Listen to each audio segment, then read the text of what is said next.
All right, so we're back. Not too sure what happened there. I do apologize. I know we had Johnny in the chat room. Yeah, now I got to start over. So Yep. you might as well send a new link. Oh, yeah. So let's get that shared up there. This sucks, man. I hate when that shit happens. I'm sharing a link up me on too, Facebook. Like, it just takes you right out of your track that you're already in. You Yep. know, you're Yep.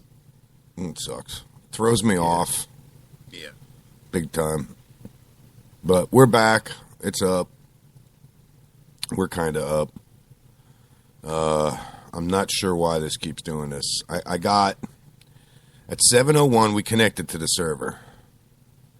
At 7:01, 38 seconds, it was published. At 7:07, a network error occurred and the connection with the server has been lost. Son of a bitch. Yeah. So I don't know if that's our end or their end. I think it has to do with Bright House, I'll be honest with you. I don't ever have any problems with this internet connection, ever. And, I mean, it's been lightning fast since day one, so I'm not too sure what's going on. Johnny, if you're listening, hope you come back to the right show here. Now what that means is we now have 2 of the same episode out there, which really pisses me off. I hate that shit. What else? What's new, Tony? What's new? Yeah. I don't know. You know, I slept quite a bit this time around, so Enough said. I don't know what's new. All right, it looks like there's only one episode of this. So we didn't lose it completely, but everybody's going to have to refresh their chat or their stream there, and it should be back. There he is. Johnny's back. I should have done it that way because the new link took me to where there's no chat. Yeah, if you just refresh the page, you come right back. Yeah, not too sure why we're still having server problems, but Johnny, I might have to send you up a piece of equipment and have you fix it for me. That tower that I have, I might have to have you take care of it for me. We'll see how it goes. So, I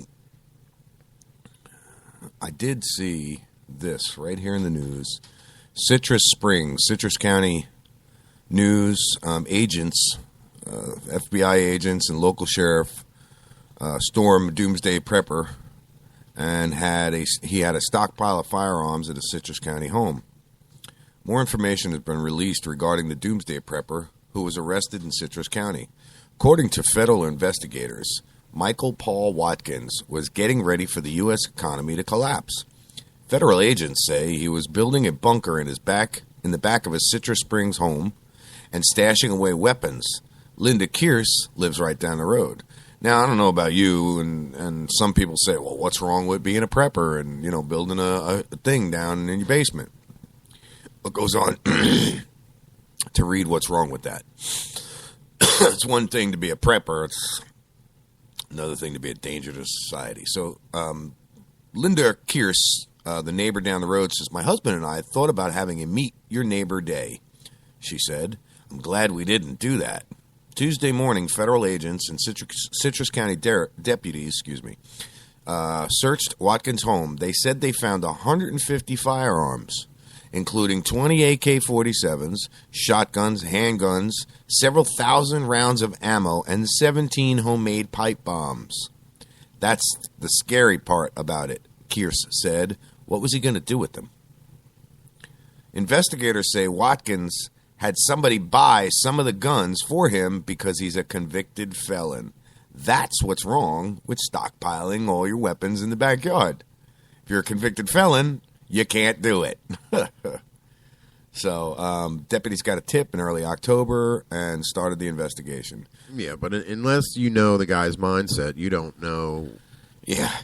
What they really were doing. Was he really just prepping? Or, That's part of the problem I have with it. Because, so now being that, anybody who doomsday preps, you're not allowed to stockpile weapons? Is that what it is? I don't know. I don't get that. But the government's afraid of people like that. The government's afraid of people that have stockpiles of weapons because they don't have control, they feel. That's why China and Japan outlawed their citizens from owning weapons. So the government has control, full control. At least that's my opinion anyway. It's like an asshole. Everybody's got one. So, let's see. Yeah, well, they got an awful lot of people to worry about in a small place. Yeah. Oh, yeah. That's for sure. For a long time, a lot of the neighbors, like Cindy Green, have been wondering what's been going on at the house with all the construction activity. Now they know. I'm glad they figured out what was going on and got him out of our neighborhood, she said. Investigators say Watkins has been busy stashing firearms for more than a year. He has been charged with possession of firearms and ammunition as a convicted felon and manufacturing unregistered weapons. So, how does that grab you? I think that's pretty fucked up. So now we can't... You can't even prepare yourself for anything that goes on, which is crazy. And that's Citrus County again. Let's see what we got in Hernando County. What do you think? Hernando away! 5 years later, Balloon Boy now in a band. Joy. Deputies investigating missing campaign signs. Happy Joy. More lights installed in Spring Hill neighborhood. Happy Joy Joy. Spring Hill man killed on hit and run. Yeah, that's hit and run US 19. This is all old freaking news. Yeah, that's all old news. We just went over that. And I wasn't even here. Yeah, 2 days ago. I was going to say I wasn't even here yesterday. You guys suck. Bay News 9 sucks. Let's go to Vice News. And on the cover of Vice News is funny. There's a bunch of Jews. Hasidic Jews, no less. So we're going to get that link up on the Facebook page. And that's facebook.com/Talk Shit TV show. I'm not too sure. We're going to see. Because mine comes up. Mine comes up with a different page. Israel's other religious war. The ultra-Orthodox versus the IDF. You know what comes up on mine when I go to their page? What? The first thing? What? The high cost of cheap clothes. Oh, that's an old fucking... Yeah, that's what I mean. It comes up on a different link for some reason, just because I have a different computer than you, I guess. Listen to this. North Korea to become first country to shut borders over Ebola fear. On the same day that North Korea announced a ban on foreign travelers over Ebola, South Korea media cited intelligence sources suggesting that several top military and government officials were purged during Kim Jong-un's recent seclusion. And for those of you who don't know what purged means, they're dead. Right? They killed them.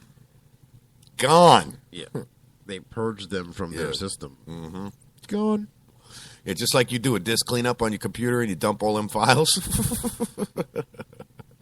Kim Jong-un did a personnel dump, Tony here. He got rid of some of the dudes who he didn't like and that were opposing him. Dun, dun, dun.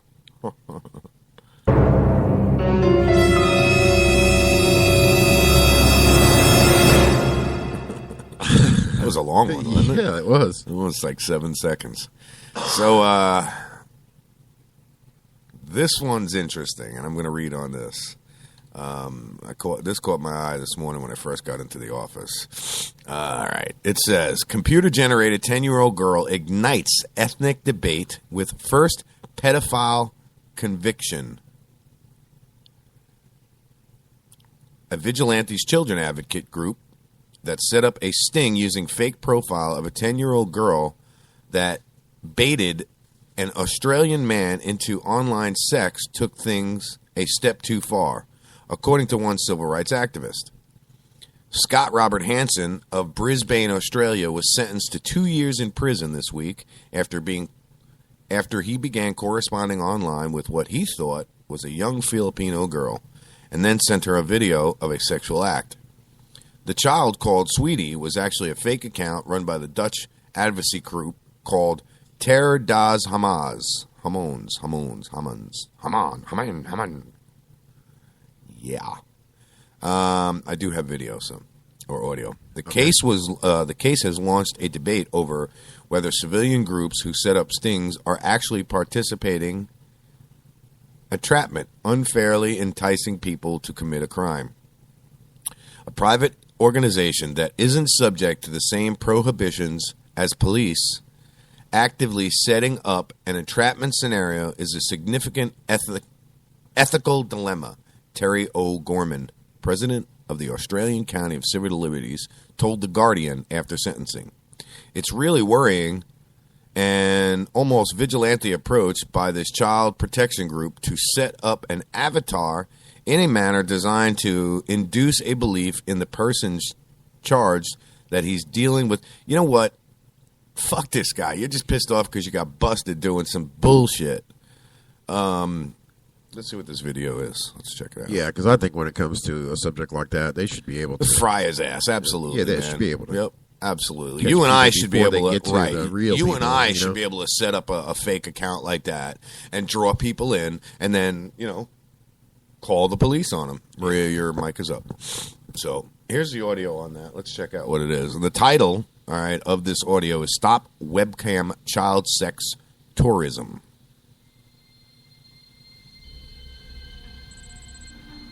And it says, this is the story of Sweetie, a 10-year-old girl from the Philippines who tracked down and identified 1,000 pedophiles.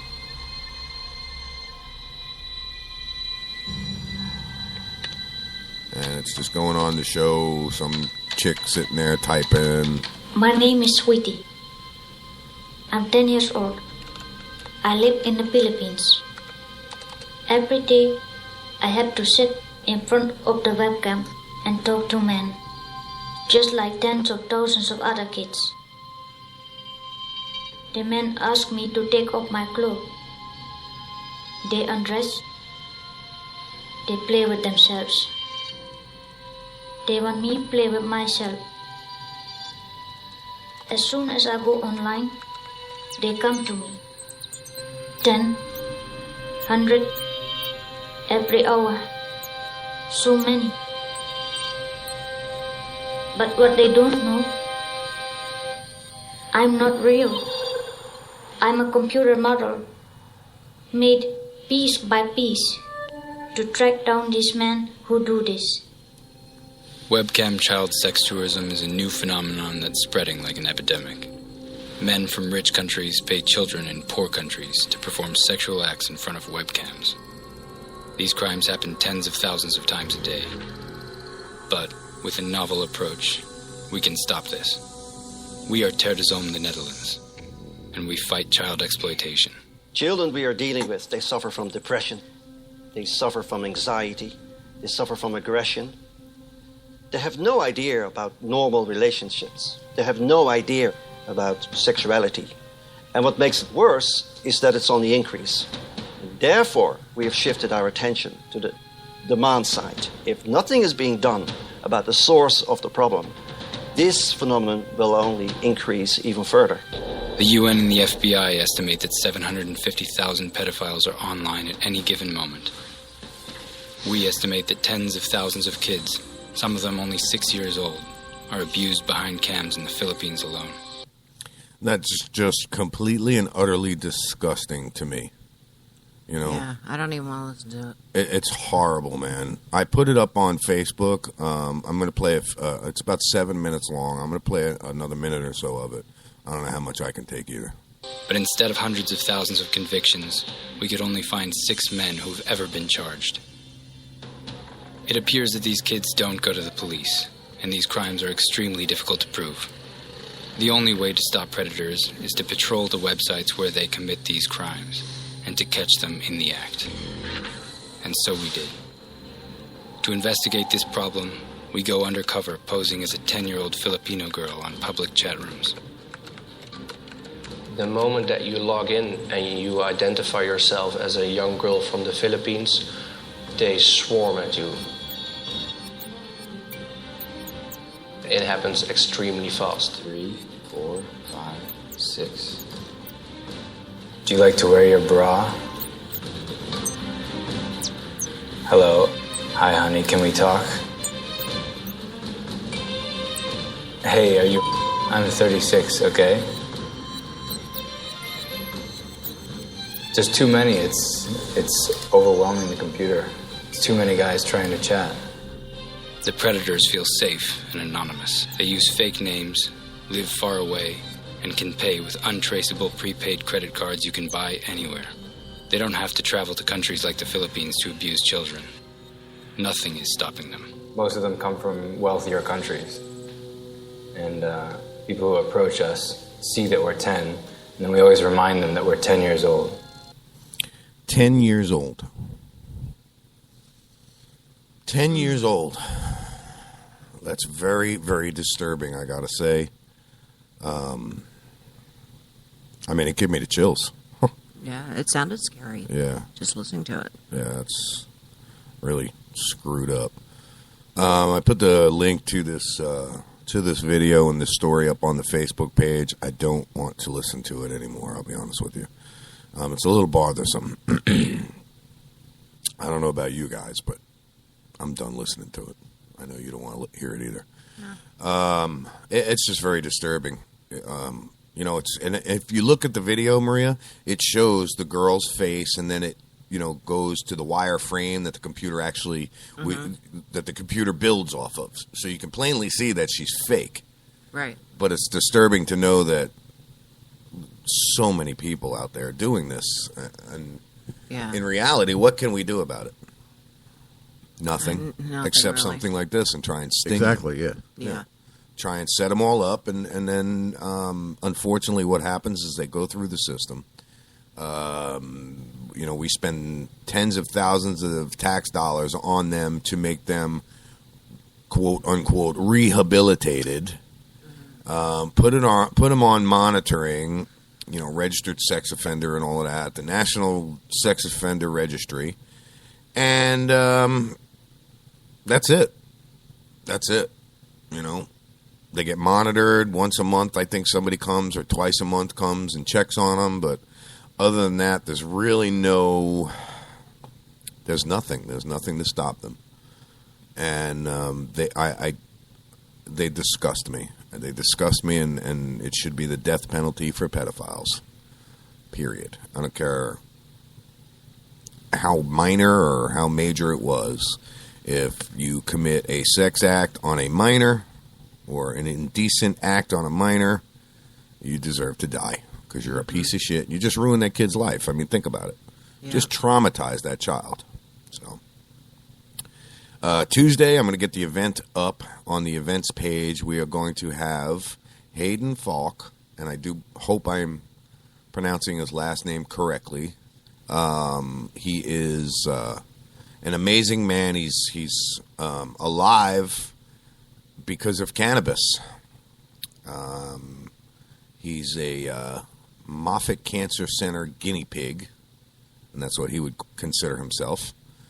And so, yeah, we're going to have him on the show Tuesday. I'll get the all the details and everything up on the Facebook page today, and we'll get the announcements and everything out. Tomorrow, again, you got Clinch Fists, their Rockaween going on at Rookies in Spring Hill. So, we do encourage everyone to go up there and check it out. I might go up just to show my face and talk to some people and hang out.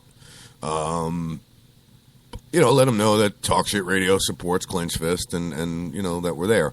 Unfortunately, we're not going to be able to go and set up a booth because it wasn't enough time. And I thought I was going to have to go to Miami, but it doesn't look like it. I still might have to, actually. Which I got to get a hold of a buddy of mine and see if I have to go down there. I'm trying to save someone's life up in Virginia who is dying. So we're going to see how that goes. Johnny, you wanted to see firsthand what cannabis, the miracle of cannabis, I'm going to show you.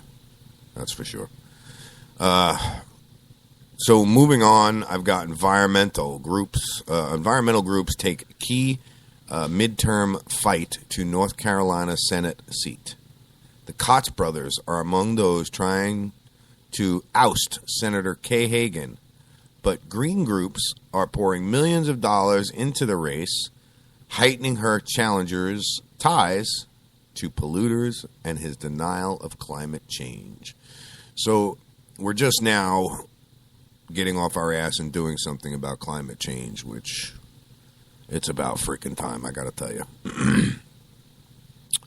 And again, all of this that I'm reading here is all the headlines, all brought to you by Vice News, and that's https news.vice.com.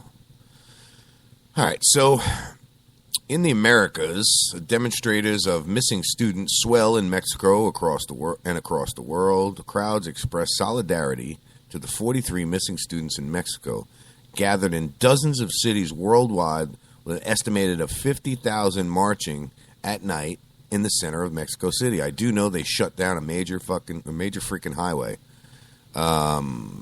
in Mexico City there. So I did see that. Let's see. Africa. Ceasefire questioned as reports surface. Boko Haram has abducted more girls. There's another country we need to go in and just bomb. Just wipe them out, huh? Yeah. Genocide, baby, genocide. St. Louis, Ferguson. In St. Louis, the torch of civil rights struggle is passed to a new guard. Less than 3 months after Brown's death. Wow, it's been 3 months already. In Ferguson, with officials Darren Wilson still free and unindicted, the anger of the moment has quickly evolved into a full-on movement. Oh, man, that's getting crazy over there, man. Getting absolutely crazy. Let's see what we got here. It says this is not a moment anymore. This is a movement. That's what the leader of Hands Up United, one of the handful of groups that formed following the Ferguson protests, declared early this morning to an audience of young men and women at a free hip-hop concert. The performance was part of what organizers had billed as a 3-day weekend of resistance to say no more Mike Browns. The sentiment had been echoed elsewhere since the summer, gaining conviction with each retweet, but it might just as well have remained unspoken between police firing tear gas on Ferguson residents, gathering to mourn the slain teenager, and the hundreds of arrests they made in the course of the next 2 months. It became clear that the solution was not just a moment anymore, nor was it all about Mike Brown. As Ferguson residents noticed from day one, this was a long way coming. Many told Vice News in the early days of protests, referring to long simmering grievances, but at the time, it didn't quite look like a movement either.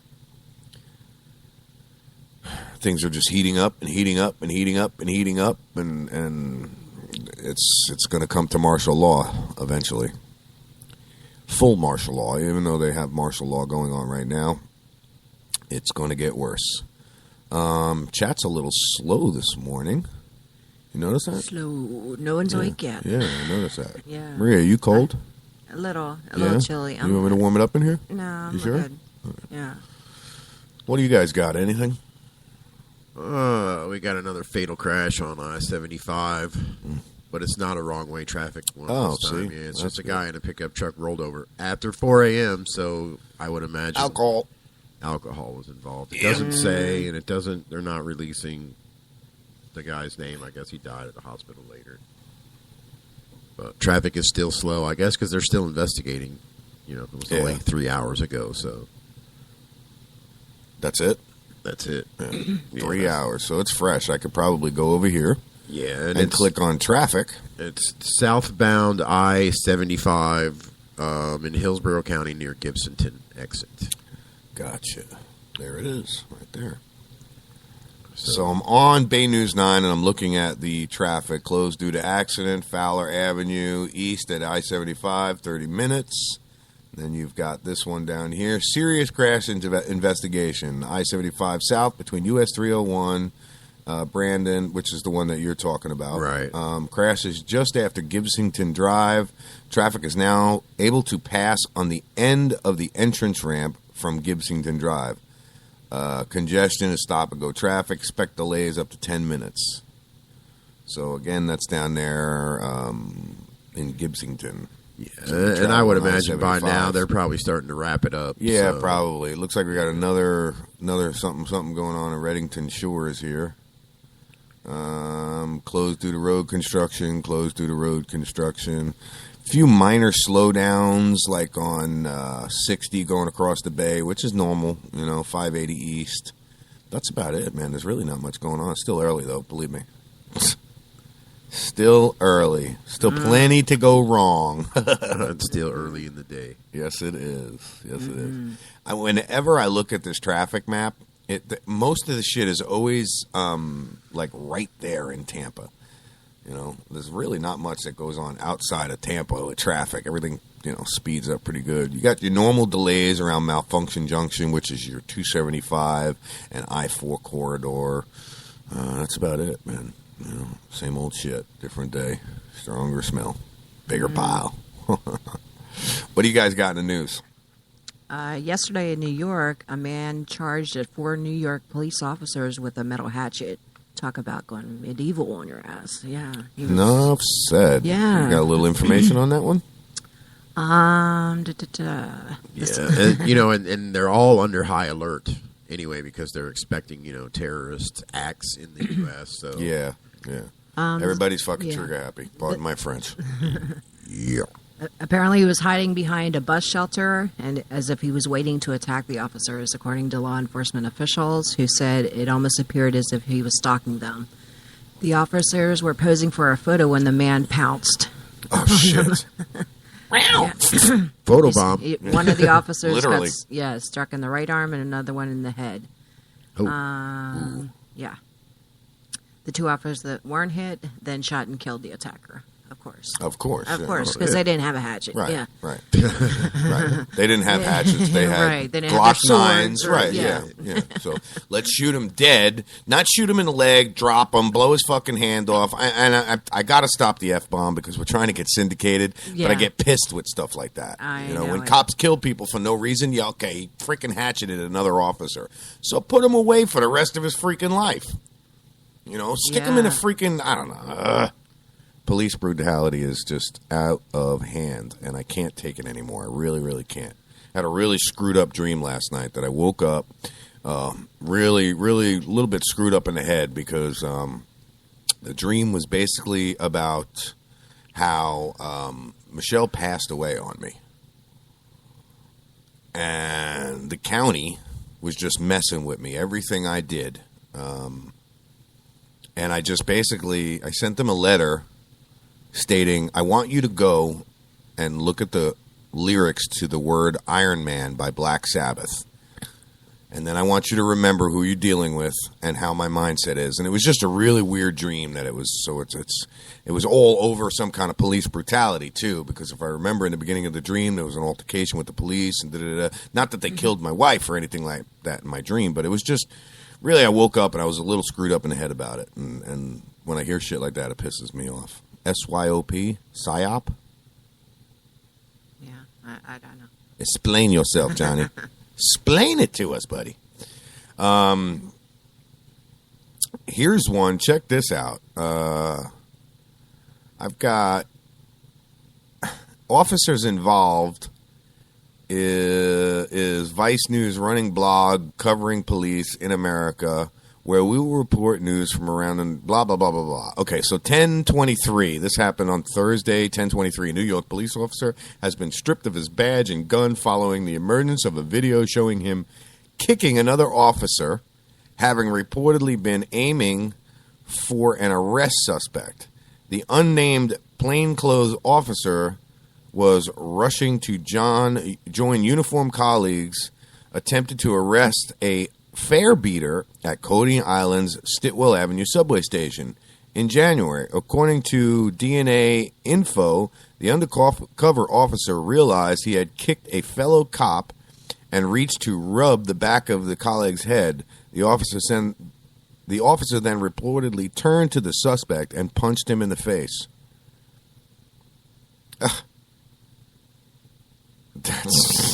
That's screwed up. Oopsie. I'm looking at the video. It really doesn't show much. It doesn't look like he kicked the cop. He looks like he kicked the dude right in the back of the head, though. The guy that they were arresting. This is crazy, man. Police brutality is rancid. This was on Vice News. I'm going to go ahead and put this up on the Facebook page, and that's facebook.com/Talk Shit TV show. You can check out all these stories that we talk about and discuss for yourself and form your own opinion. I just posted the hatchet video.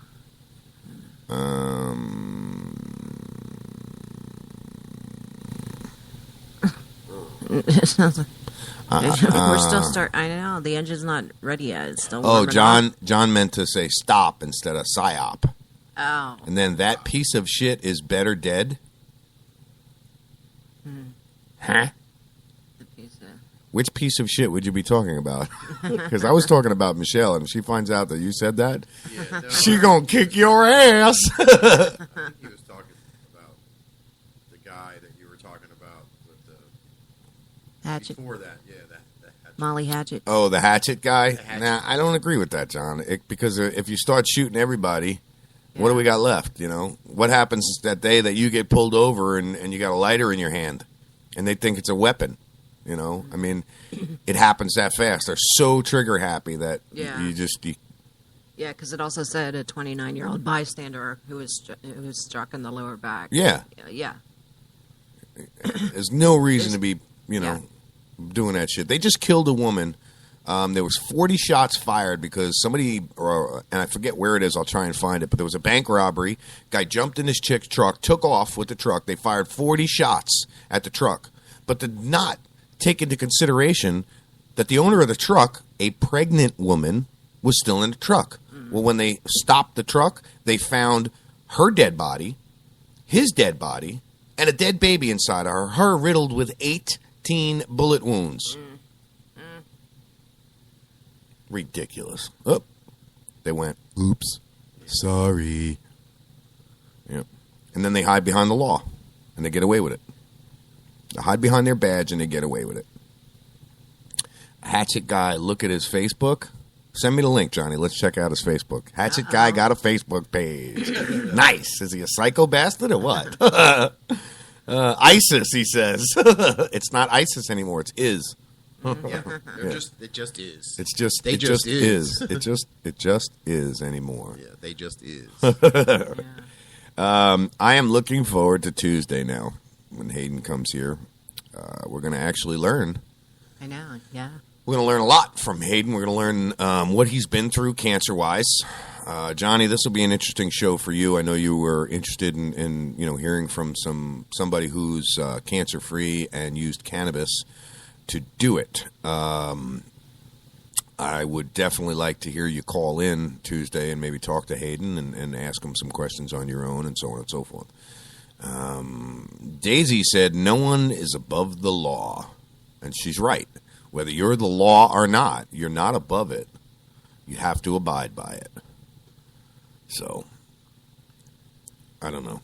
I just don't think that the cops should get away with half the shit they get away with. They need to be held accountable. They need to be held accountable. Otherwise, it's going to be a situation where, like these preppers and all these doomsday guys, they're going to stand up against them. They're going to say, we're not taking this shit no more. It ain't happening, Yeah, it's kind of like that sheriff we saw drive past us yesterday in the 50-mile-an-hour speed zone, and he was doing like 65. It's like, yeah, just let him go. With his lights off, right? Yeah. I'd have chased his ass down. Let him go. I've done it. Roll up to a light and say, dude, where the frig are you going so fast driving down this road without your lights on?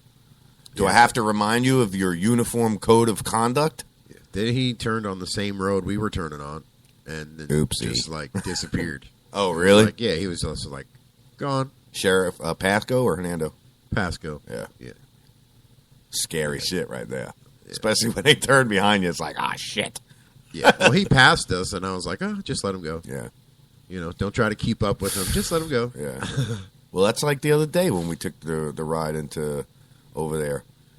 Holy shit, man. Guy passes me. I'm in a 50-mile-an-hour zone. Remember, I set the cruise 50. Doodly-doo-doo-doo-doo. Cruising along in my automobile. And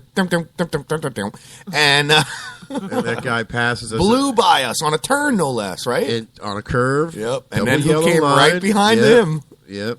And we were like, he must be in a hurry. I was like, yeah, go for it, dude. See you around the next pole. He got, 1,000 feet, 1,500 feet in front of us? He got enough around the bend to where he couldn't see us anymore, and he couldn't see the cop that came out of nowhere and was flying after his ass. That cop, I was doing 50. He must have blew by us about 70. Well, yeah, all you could see was exhaust smoke coming out of his exhaust. He was flying. It was badass. Yeah. It was the Charger, RT Charger, police interceptor car with the Hemi. Yeah. Love that car. Sexy looking car, too. Yeah. Fast though, dude. It was bad. That's a bad place over there, man. Bad area to be speeding. Yeah. I guess there's a lot of speeders down that road because for 7 cops to be patrolling, we saw 7. I don't know that they were patrolling. They were all pulled over. They were just sitting there waiting for dumbasses. Yeah. Yep. Oh, no, they were on that back road by then. Remember? And I think you're right. Yeah, I think you're right. Oh yeah, that's right. That was a back road. Because there was the same cop. That truck. Well, that was that was another quarter mile down the road. Oh yeah, that's right. We passed that, and then we came up on the other ones. Right, we passed the cop that we saw. Yeah, yep. That pulled over the truck. That's fun. That's definitely fun. At some house with 2 other cops, and then it was only a quarter mile down the road. There was 5 cops, and they had somebody handcuffed in that one. Yeah. And then 2 houses away from that was that white truck. Yep, I saw that. I was like, ooh, with the chick standing out in front of it. Right. Yeah. Smiling. Like, yeah, my boyfriend's finally going to jail. I can bang my boyfriend. I mean, wait a minute. Yeah. I can have my other 2 boyfriends come over. Yeah. Damn it. Yeah, that was wicked, man. That was definitely cool. Yeah. That dude flew by us, too. Well, he probably pulled that guy over in the truck. Yeah. And the guy in the truck probably please ran don't give me a ticket. My neighbor sells crack. I swear I'll give him up to you. Just don't give me a ticket. Right. I can't afford it. I ain't got no license. It's my wife's car. She ain't got no license either. Yeah, I thought that was pretty. I thought it was pretty funny, though. I mean, that's the way it looked. It looked like it. That's the way it was set up. That's definitely the way it looked like. Yeah. That's for sure. Stream's still going, so we're still good there. 37 minutes of the broadcast, which is actually inaccurate. We're about 45 minutes into the broadcast because we lost it for a few minutes. Yeah, right. At 7 minutes into it or something like that. Yeah. I'd rather lose it then than halfway through it. Yeah. I'm going to take a break in about 15 minutes. I'm going to put up some music. I got a bunch of music that really nobody's heard of before. That's in the system already. That was loaded in the system. So I'm going to use some of it and play some of it this morning. All right. So more than 1 million people have seen this film lampooning political corruption in Mexico. Though the movie's name, The Perfect Dictatorship, which sits atop a Mexican box office, finished filming in 2011, it could have been written directly about the problems afflicting the country today. Very, very unstable place, Mexico. In Europe, a 22-year-old making his name as an online jihad hunter. Ayman Jawad Al-Tamimi. Aman. Okay, Aman Jawad Al-Tamimi. Go ahead. I'm not going to try to don't even, because that right ahead. It's more funny listening to me screw it up, isn't it? Yeah. Has been so successful tracking down extremists online that he hasn't even advised UK Parliament on the Islamic State. Vice News spoke to him about his work. So here's a kid that's tracking down,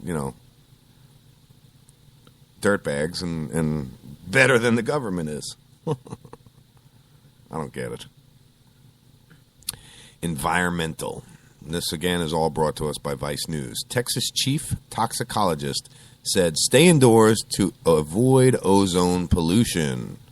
In a blog post on a government environmental agency website, Dr. Michael Honeycutt, gee, that sounds like something out of Happy Days. Walter G. Honeycutt here. Blasted U.S. Environmental Protection Agency pushed to limit ozone pollution. So, in other words, the ozone pollution that's going on, they've just let it go to its limit. And that's another lovely thing in the news.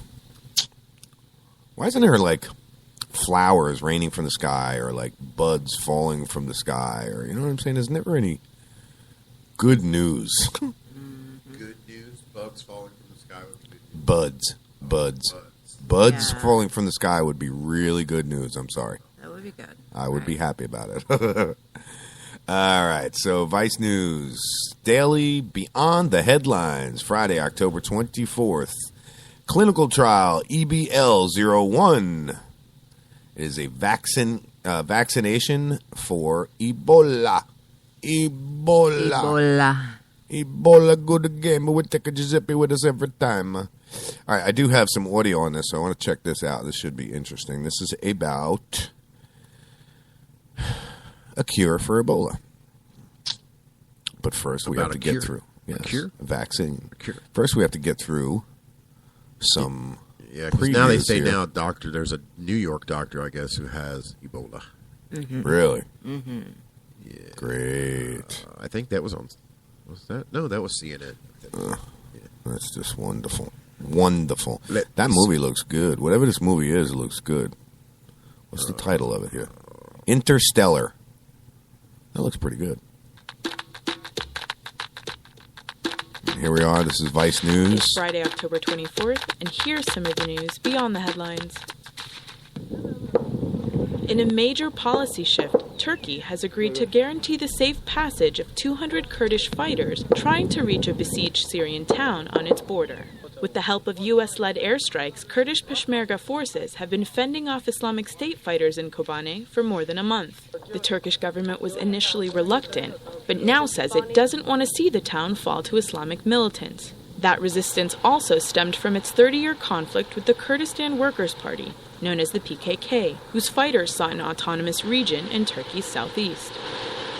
I am deeply disappointed in the duration and the extent of the wrongdoing. Over the course of 18 years, more than 3,000 students at the University of North Carolina were awarded high marks for classes that never even existed. An 8-month independent investigation yielded a damning report released on Wednesday, which details the massive academic scam that worked mostly to get student athletes the grades they needed to continue to play. Much of the corruption was traced back to the African Studies program, whose administrators reportedly created the bogus classes out of sympathy for students who weren't, quote, the best and the brightest. Scientists in South Korea have solved a mystery that dates back half a century. In the 1960s, researchers in Mongolia dug up 2 dinosaur arms measuring 8 feet long, but speculated for years about what the prehistoric creature might have looked like. And after the recent wasn't it discovery of supposed to 2 be nearly complete about something skeletons, different? it seems the dinosaur was even more bizarre than previously imagined. Scientists say the humpbacked beast weighed 7 tons, this was had supposed killer to be claws, about and giant hoofed feet. something totally different here.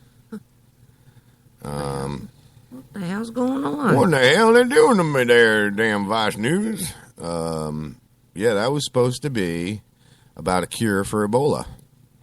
Yeah, that's what I thought. Here we're listening about digging up dinosaurs, 8-foot-long arms, Yeah. or whatever. Yeah. Okie dokie. I don't understand why I do that. I don't know. I not Pinot. You not Pinot? I not Pinot.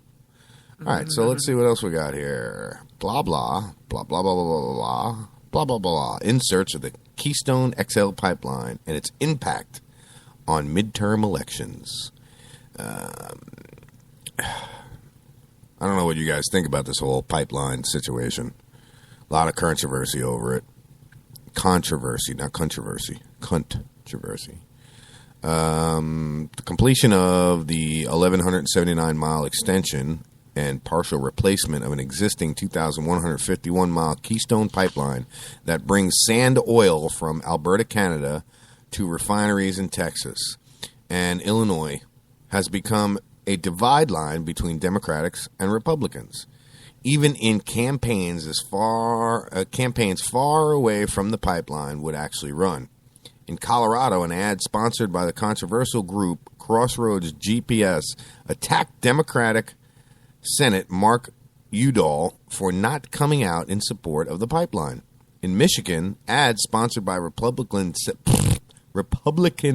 Senate candidate Terry Lynn Land blast her Democratic opponent, Representative Gary Peters, for opposing the pipeline. These are just a few examples. With so much controversy surrounding the pipeline, I went out in search of it, and it is an impact on the upcoming midterm elections. In Kansas, one of the most critical battleground states that the pipeline passes through. Interesting. I just learned of the Keystone Pipeline not too long ago. Not that I didn't know about it, but I've just recently did some investigating about the Keystone Pipeline. I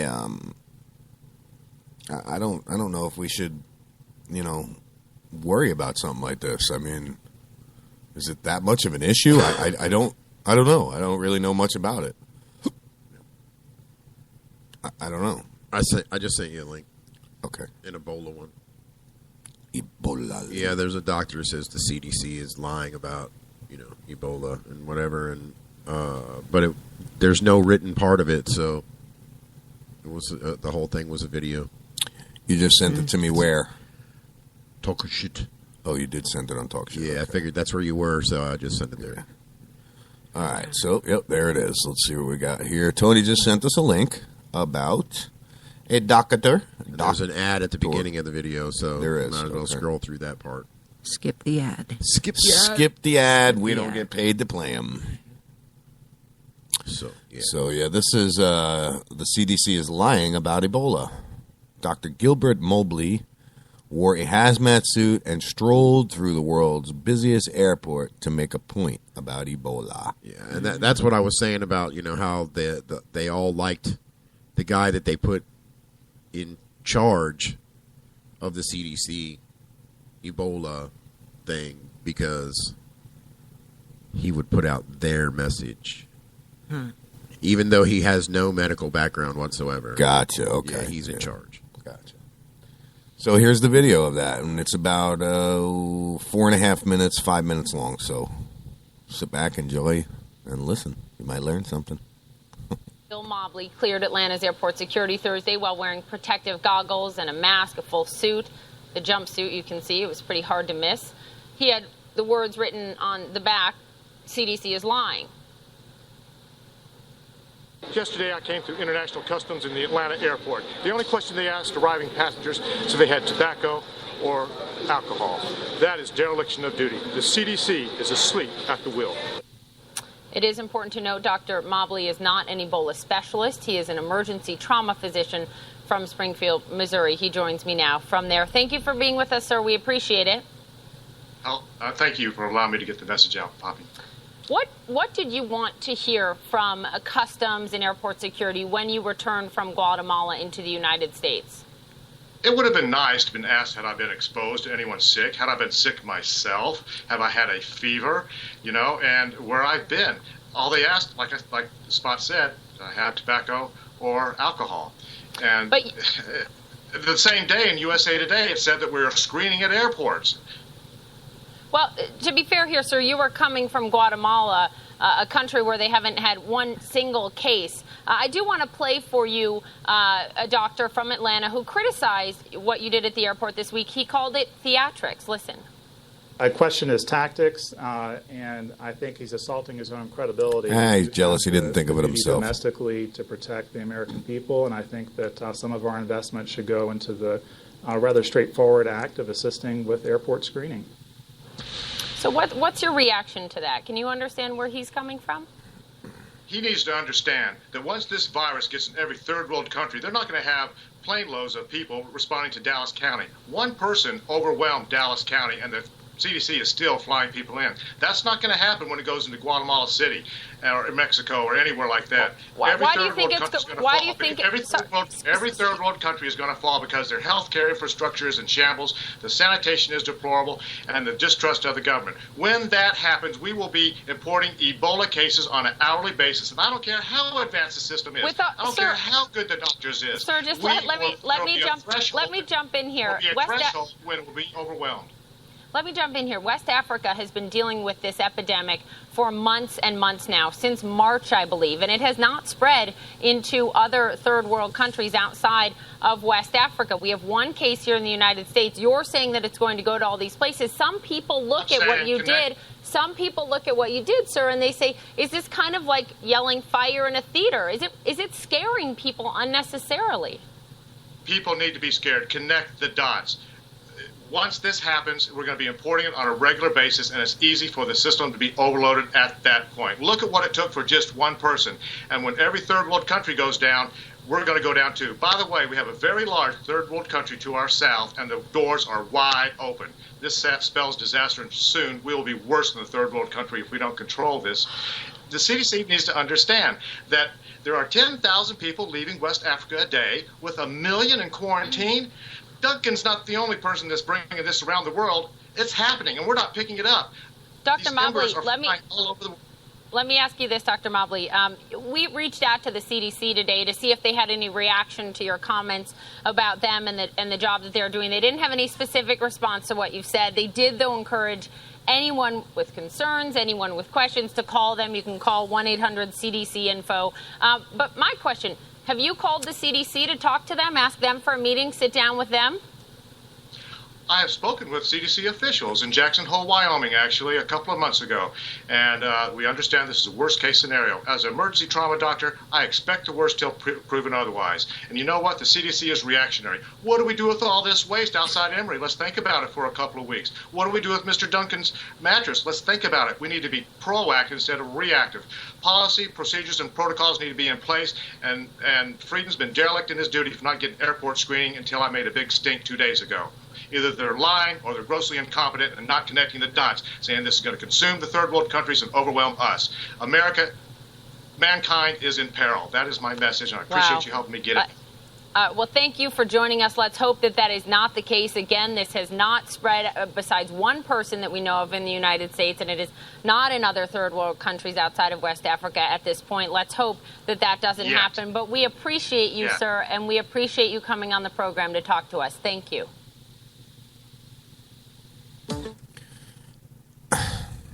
Yeah, only one person? Yeah. I mean, every day they're saying there's somebody else. So, Yeah. you know, of course, I'm not sure what the date was on his interview. I don't know. But, I don't know. Actually, I'll find out right now. You know, just one person. So she's saying only one person in the U.S. has been confirmed with it? When we already know of October 3 or 5th. 4 or whatever. Yeah, by then we knew. Yeah. Mm-hmm. Yeah. Unreal, man. It's going to turn into just a mess before anything happens. I think he's right, though. Look at the southern border right to our south. You know, once it gets into that country, they don't have to. Yeah, they don't. Just gonna. Well, we ain't gonna have to worry about wiping out Mexico. Ebola is gonna do it. Other third world countries, but what's as in which ones? Yeah, because some of them keep it, a secret. Yeah, anyway, true. So. We don't want to let anybody know anybody here has Ebola because then we won't get any lose tourism. all that. Took the words right out of my mouth. So, nobody will come here. Yeah, this next story that was up right after this one, it says, find counterfeit pills with your breath. With your breath, huh? With your breath.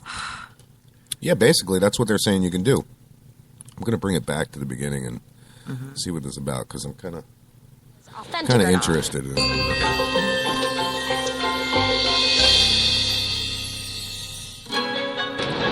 What if a single breath could help reveal whether a product was real or fake? What if that product was a life-saving medicine? Counterfeit Counterfeit medication is a potentially deadly problem for anyone who relies on medication. Today, engineers are busy devising ways to let customers determine whether a product is real or fake with methods like digital coding, watermarks, or in the case of medication, actually putting images and codes on the pills themselves. Professor Nicholas Kotov and a team of engineers at the University of Michigan and in South Korea say they've come up with a 21st century safeguard, a specially developed film that, when applied to product labels, helps customers determine whether packaging is authentic or not, all with a single breath. This is how it works. A person breathes on the film, and then moisture from the breath is captured in microscopic pillars on the film's surface, and that causes a unique image to appear. The labels are scalable and durable. Once a template of the image is made, Kotov and company estimate that they could cost about $1 per square inch. The technology has yet to be commercially implemented, but it could have an impact on a whole range of industries that live or die by consumers' faith in their products. And in the instance of pharmaceutical labels, that one breath could actually save a life. What do you think of that? With the pharmaceutical problem that we have, I think they should be looking to eradicate these pills and get rid of them instead of worrying about deciding which one's fake and which one's not. The pill problem in this country is just ran rancid. Mm-hmm. And if we don't do something now, then it's going to be just as bad as Ebola. It is break time, folks. I definitely want to take a quick break. And got somebody coming into the studio this morning. Yeah, good morning. And speaking of breaks, sit tight. We're going to take a break. I guess now that the Reynolds company, who makes Camel cigarettes. Yeah, R.J. Reynolds. Okay, they're now banning smoking in their offices. I guess you used to be able to sit at your desk and smoke, and whatever. At the tobacco company. Now you can't. Isn't it ironic? But they're making special indoor smoking areas. Oh, sure. For cancer rooms. Yeah. Yeah, exactly. Cancer rooms. I mean, they already had it banned in the cafeteria and the fitness areas. Oh, hey, why not be on the treadmill, stoking a smoky? Yeah, so now they're just saying they're updating their policy as well. That's too funny. Yeah. So no more smoking. In the smoking factory. Yeah. No more smoking in the cigarette factory. You can't, Just you can still sneak in the bathroom, though. But it just goes to show you how you people have to. They have indoor smoking. Yeah, you have the indoor smoking. So, It just goes to show you how people are still just sheeple. Yep. I had a lead up into the button pushing there. Right. So we're gonna get some commercials going here. We'll be back after a few messages. Sit tight. Talk Shit Radio. We'll be right back. Limited time offer, 24-month commitment and credit qualification required. Cancellation fee, auto pay, and paperless billing and other restrictions apply. If you can't see the difference, why pay the difference? Switch to Dish for the best deal in entertainment. Only Dish brings you the best in entertainment for less than $20 a month. Cut the cable and don't get directed. Switch to Dish because at just $19.99, Dish saves you every time you turn on the TV. It's so simple. The same channels cost less with Dish. So since you can't see the difference, don't pay the difference. Switch to Dish for the best deal in entertainment. Get premium movie channels free for 3 months, starting at just $19.99. Dish saves you every time you turn on the TV. Call now to save with Dish. Dial 1-800-518-1300. That's 1-800-518-1300. The same channels for less than $20 a month. Dish. Call 1-800-518-1300 for details. Attention small business owners. Growing your business can be tough. Just when you thought you were making money, you found out that you owe the government money. And now that you owe the IRS their cut of your business profits, you may be broke. And if you don't take things seriously, you could go to jail or have your business shut down. But you do have an option. If the IRS is threatening you for unpaid taxes, call the Tax Resources Network. Their tax professionals and ex-IRS agents have over 23 years of experience dealing with the IRS, saving business owners and the self-employed millions in tax dollars. Let us negotiate with the IRS on your behalf. We may be able to reduce your tax debt for a lot less than you owe, help with the IRS audit, and even criminal investigations. If your business owes the IRS $15,000 or more and the IRS is threatening you, don't wait and let your business get shut down or worse. Call for a free consultation. Call 800-917-1799. 800-917-1799. 800-917-1799. That's 800-917-1799. Again, 800-917-1799. No college degree and mid-career? Make the choice that can make a difference this year with an ITT Technical Institute near you. At ITT Tech, we offer programs of study in fields including information technology, electronics technology, drafting and design, business, criminal justice, nursing, and the growing field of health sciences. And now, ITT Tech is helping reduce the cost of education with a new ITT Tech Opportunity Scholarship. The scholarship can help lower your education costs dramatically. We've always believed pursuing an education is a sound investment. And now, with the ITT Tech Scholarship, education could be in your future. To find out more about the Opportunity Scholarship at ITT Tech for yourself, just call 800-771-0443. That's 800-771-0443. With the ITT Tech Opportunity Scholarship. Now, it's your turn. 800-771-0443. How are we doing? For more information about graduation rates, the median data of students who completed the program, please visit programinfo.itt-tech.edu. Good morning, Vietnam! Hey, this is not a test. This is rock and roll. Time to rock it from the Delta to the DMZ. Is that me or does that sound like an Elvis Presley movie? Viva Da Nang. Oh, viva Da Nang. Da Nang me, why don't they get a rope and hang me? Hey, is it a little too early for being that loud? Hey, too late.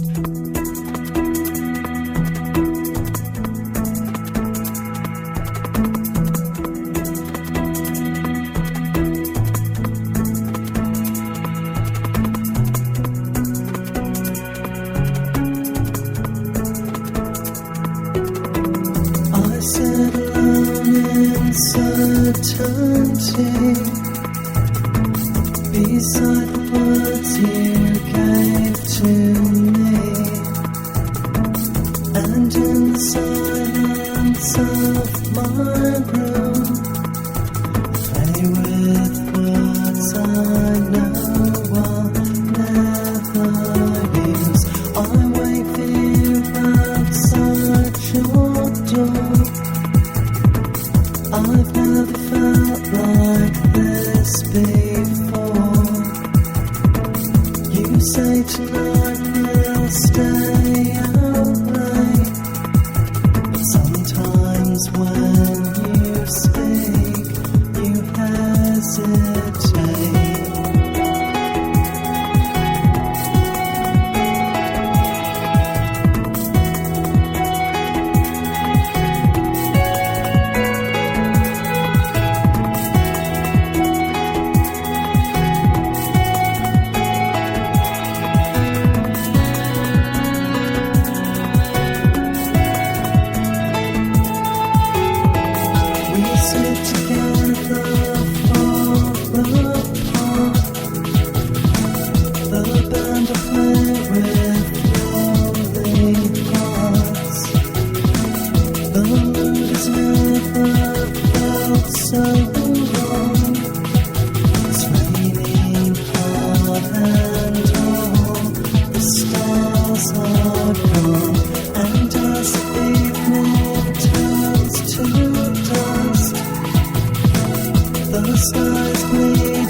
Sound of my heart.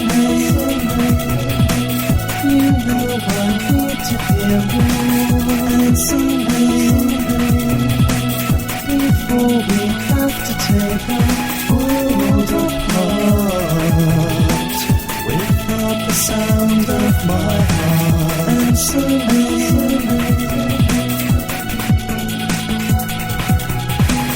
Answer me.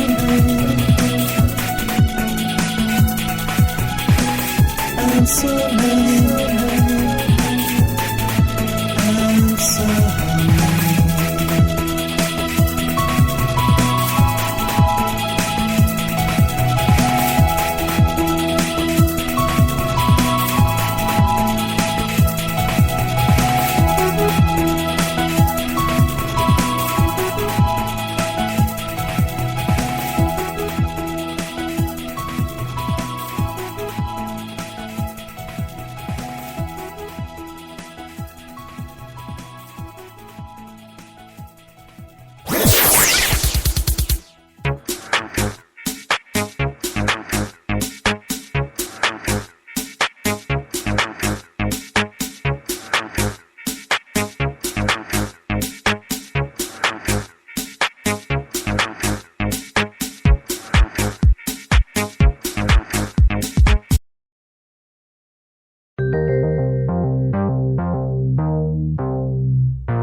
Talk Shit Radio is a Kennedy Studios Productions. The opinions stated by various contributors to Talk Shit Radio and its radio programs are not to be considered as or endorsed by Kennedy Studios Incorporated. Visitors are urged to use their own discretion to draw their own conclusions. All information, products, services, and use of this website is for entertainment purposes only and personal use only. Talk Shit Radio Network does not confirm nor deny the validity or accuracy of the information contained within the website or broadcast. Any services or products provided by Talk Shit Radio Network and its host contributors should be used solely for entertainment purposes only. Limited time offer, 24-month commitment and credit qualification required. Cancellation fee, auto pay, and paperless billing and other restrictions apply. If you can't see the difference, why pay the difference? Switch to Dish for the best deal in entertainment. Only Dish brings you the best in entertainment for less than $20 a month. Cut the cable and don't get directed. Switch to Dish because at just $19.99, Dish saves you every time you turn on the TV. It's so simple. The same channels cost less with Dish. So since you can't see the difference, don't pay the difference. Switch to Dish for the best deal in entertainment. Get premium movie channels free for 3 months, starting at just $19.99. Dish saves you every time you turn on the TV. Call now to save with Dish. Dial 1-800-518-1300. That's 1-800-518-1300. The same channels for less than $20 a month. Dish. Call 1-800-518-1300 for details. What's the difference between the Army and the Cub Scouts? Cub Scouts don't have heavy artillery. Are you worried about losing your home to foreclosure? If you've been threatened with foreclosure or received legal papers from your bank, you have approximately 30 days to respond. If you do not respond, you could lose your home. You have rights. Act now to protect your rights. You can stay in your home. Many times you can even modify your loan. The bottom line is you can get past this, but you must act right now. If you've been served by your bank and you're worried about losing your home to foreclosure, now is the time to fight back and save your home.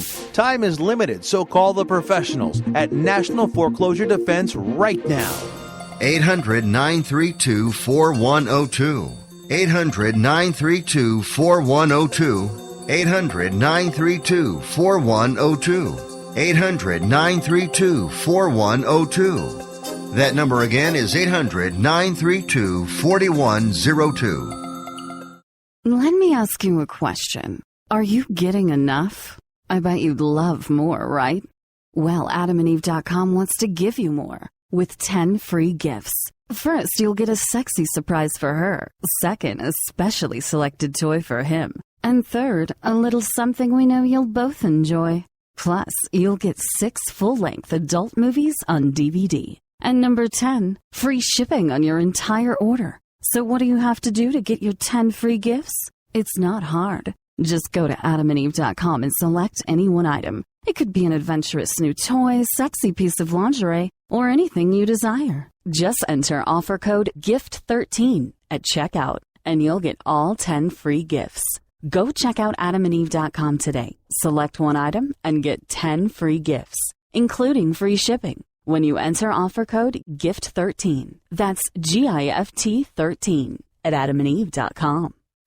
Tired of paying outrageous prices for Viagra? Well, we have great news for you. Now you can finally get Viagra at huge discounts. Healthy Man allows you to save up to $500 on Viagra. Why pay U.S. pharmacy prices of $15 per pill or more when you can get Viagra for less than $3 a pill? Call today and get 40 Viagra pills for only $99. This can cost as much as $600 at your local pharmacy. You can't afford not to call us. If you want Viagra at the lowest prices, never pay $15 a pill pharmacy prices again. Get Viagra for less than $3 a pill. Call 1-800-441-3678 today and save up to $500 and get 40 pills for just $99. Healthy Man is fast, easy, and affordable. Operators are waiting at 1-800-441-3678 to take your call now. Call 1-800-441-3678. That's 1-800-441-3678. Again, 1-800-441-3678.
once we had an easy ride and always felt the same.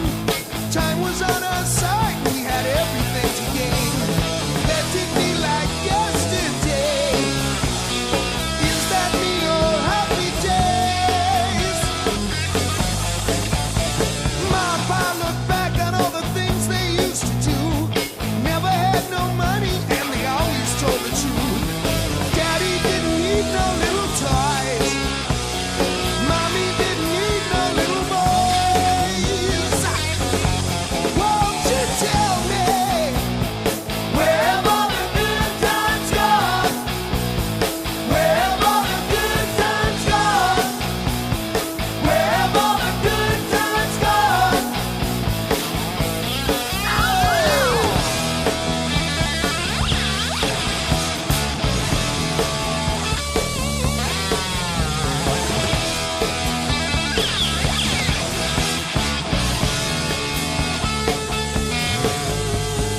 Yesterday was such an easy game for you to play.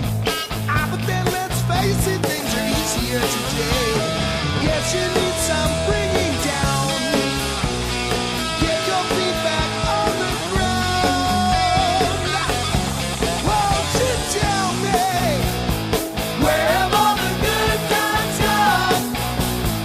Where have all the good times gone? Where have all the good times gone? Where have all the good times gone? Where have all the good times gone?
bomba-dee-da, bomba-dee-da, bomba-dee-da, bomba-dee-da, bomba-dee-da, bomba-dee-da, bomba-dee-da, bomba-dee-da, Until bomba-dee-da, we meet bomba-dee-da, again. bomba-dee-da, Happy trails to you. bomba-dee-da, bomba-dee-da, Keep smiling bomba-dee-da, Uncle Ben. Who cares about the clouds when we're together? Just sing a song and think about sunny weather.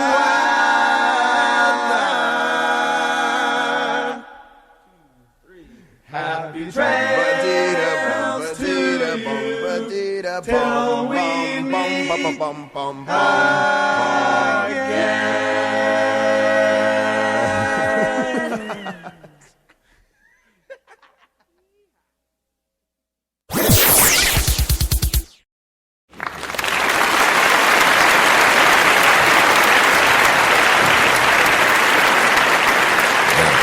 You're hearing right now is for Old Wise Man for waking up and making it into the chat this morning. So we're back with Talk Shit Radio, everyone.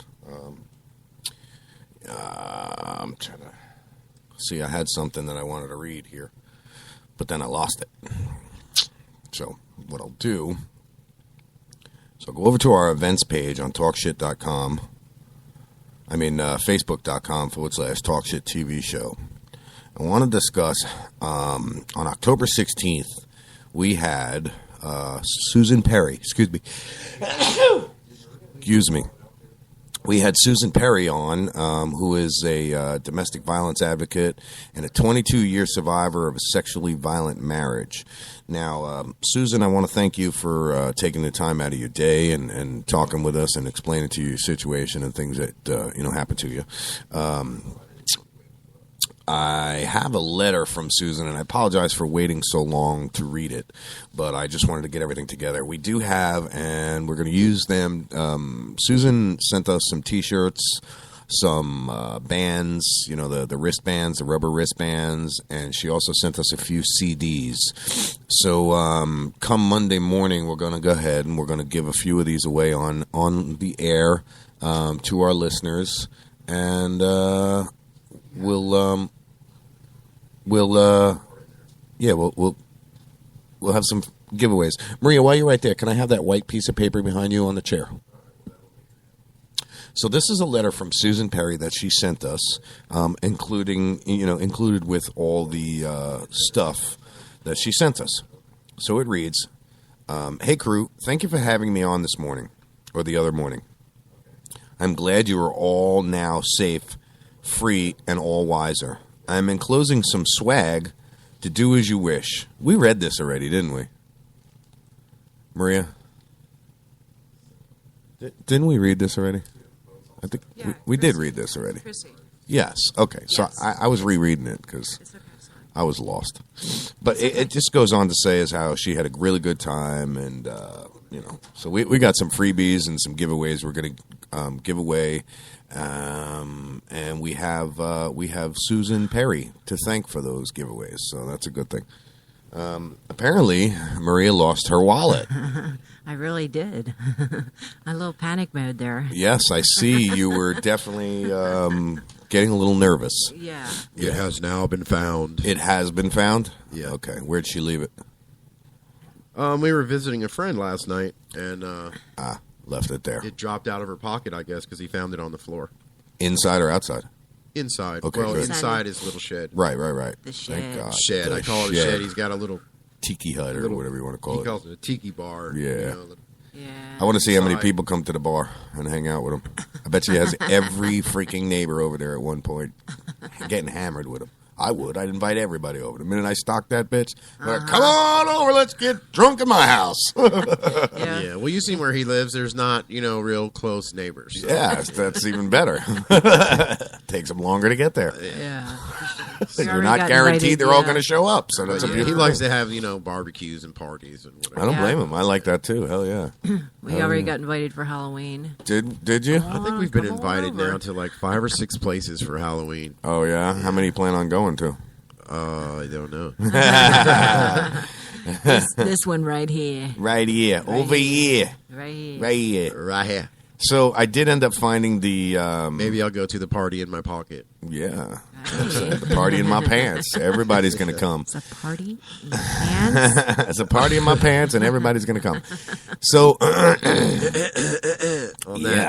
Let's Guyana to Bellevue, tracking the doc with Ebola.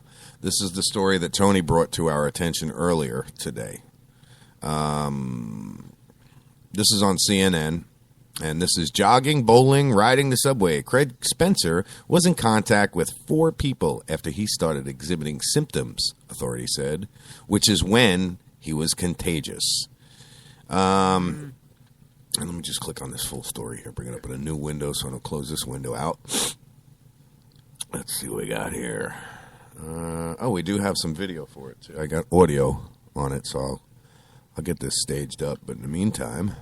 Yeah, I accidentally close those tabs sometimes because I'll click on a story and think that it opened in a new link, and then I'll just close it, and I close the whole tab, the whole thing. And I'm do like, that too. Now I have to start over. Yeah, I've done it a few times. That's why I open it in a new window now.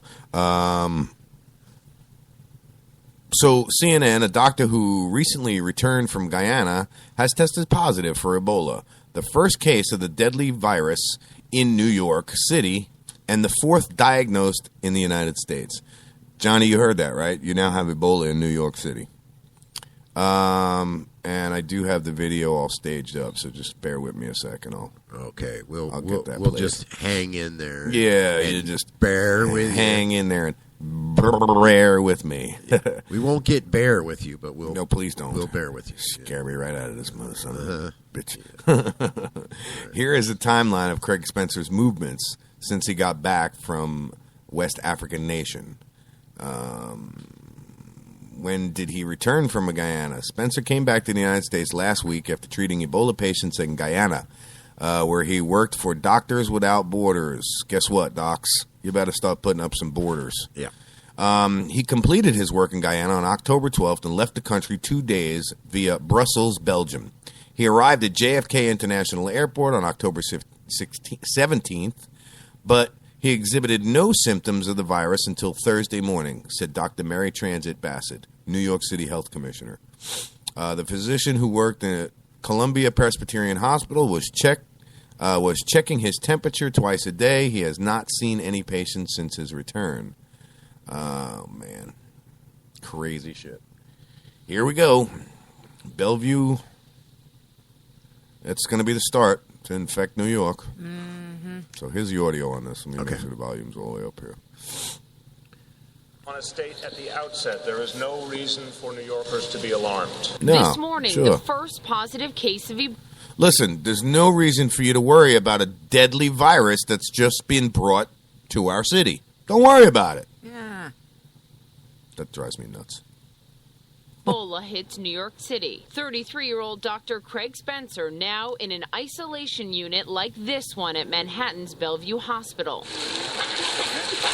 Dr. Spencer returned to New York after treating Ebola patients in Guinea last Friday, though doctors say he wasn't symptomatic until yesterday. October 14th, Dr. Spencer flies from Guinea to Brussels, Belgium, arriving at New York's JFK airport 3 days later, showing no symptoms during his journey. On Tuesday, Spencer feels tired and fatigued. He was self-monitoring for symptoms, taking his temperature twice a day, but without a fever, he goes out in public. Wednesday, he goes on a 3-mile run, eats at a restaurant, and visits the popular park, the High Line.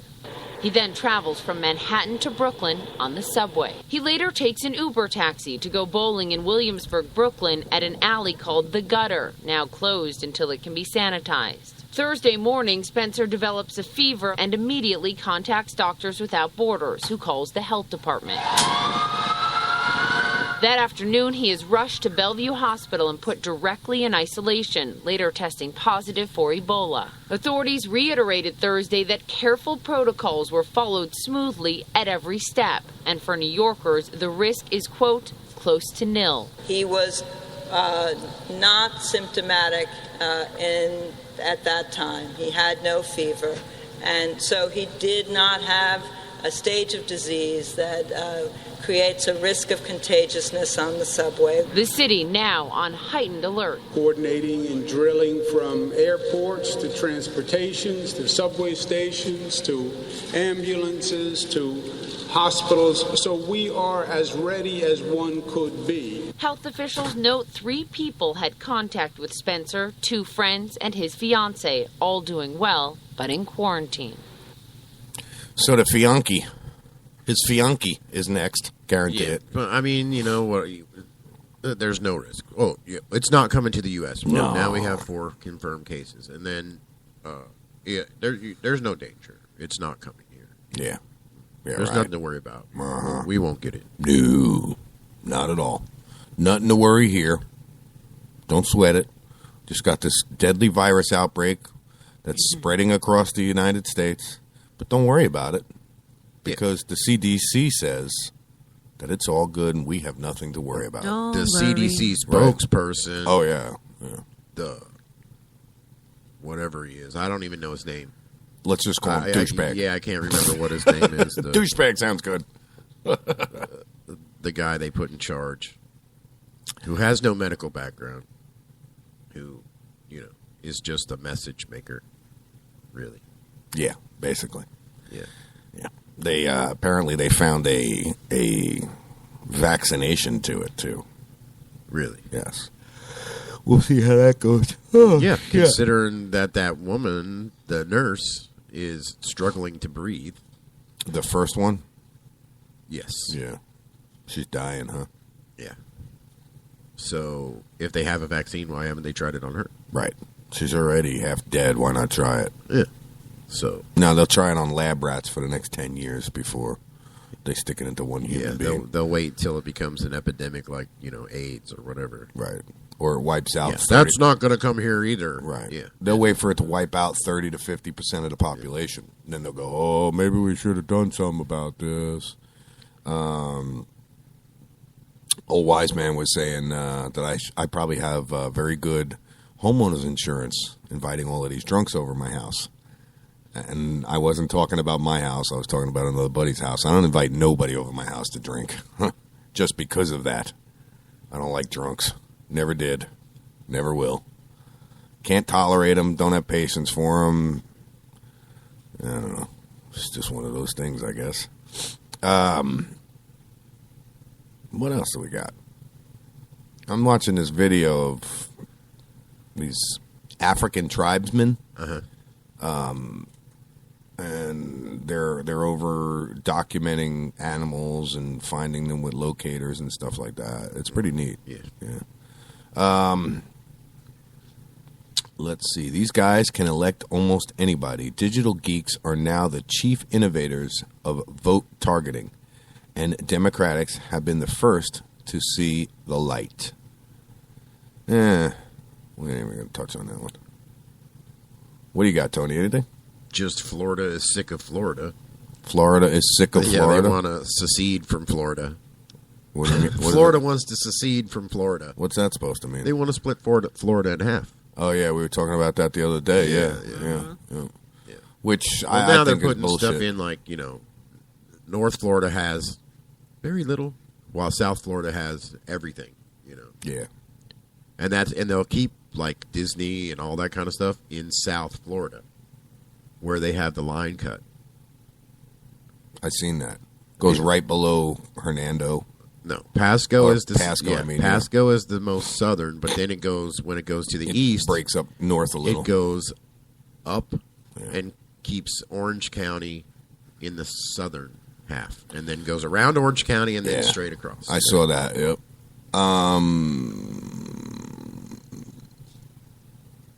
I'm watching it. And what they're saying is, in North Florida, in South Florida, they have all these different things, solid cultures, whatever. North Florida is a mix. It's North just Florida's, right. Yeah, what does it say? It says that. Yeah, it says there's no dominant culture in the northern half. There's, there just is. Yeah, well, there's a dominant culture, but we have redneck beaches and we have this and that, and that's all we have in North Florida. We have shit. Yeah. South Florida, they have it all. They have the largest. They would have the largest city of gay couples in the United States. Oh, that's just what we need. They would have. What are they going to They call would it? have Homo all town? of the theme parks. Yeah. You know, they would have all of everything that's Florida, South Florida. That's crazy. I don't think that should be done. And That's it for says sure. the guy at the University of North Florida wouldn't flourish. Let's say that. No, it wouldn't. It would be a dead state. Yeah, be a dead state. Think about So it would be a dead state between Georgia and South Florida. Yeah. They'd say we got poverty levels now here in Florida. Do some stupid shit like that. Wiseman's talking about vaccinations and all of that kind of stuff. And, they're in the chat room. He's talking about how that they're going to put the RFID chips into you and then make it mandatory that you have to get this vaccine or you can't go to work or you can't go out in public or anything like that. That's fine with me. I won't go out anywhere. I don't give a shit. Yeah, with this Ebola thing, they're going to use it to scare people just like that. Yeah. Oh, if you're not vaccinated for this disease and that disease and whatever, you're not allowed to be with the rest of the people. Screw that. Nobody's going to tell me what I'm going to put into my body and what I'm not going to put into my body. You lock me up for that, I dare you. You know? Yeah, they can get you in there for a mandatory vaccination and not even tell you that they're putting one of those chips in. The chips in it. That's another reason why I don't go and get vaccinations. Because who knows what they're putting in you. There are ways to destroy those chips, though. Oh, yeah, I'm sure there is. Oh, yeah. Magnetic field will do it every time. Those of you that don't know about electronics, look into that. Yeah, they'll just run an EMP. Yeah. That's it. Lewis, I was asking about Florida dividing. Yeah,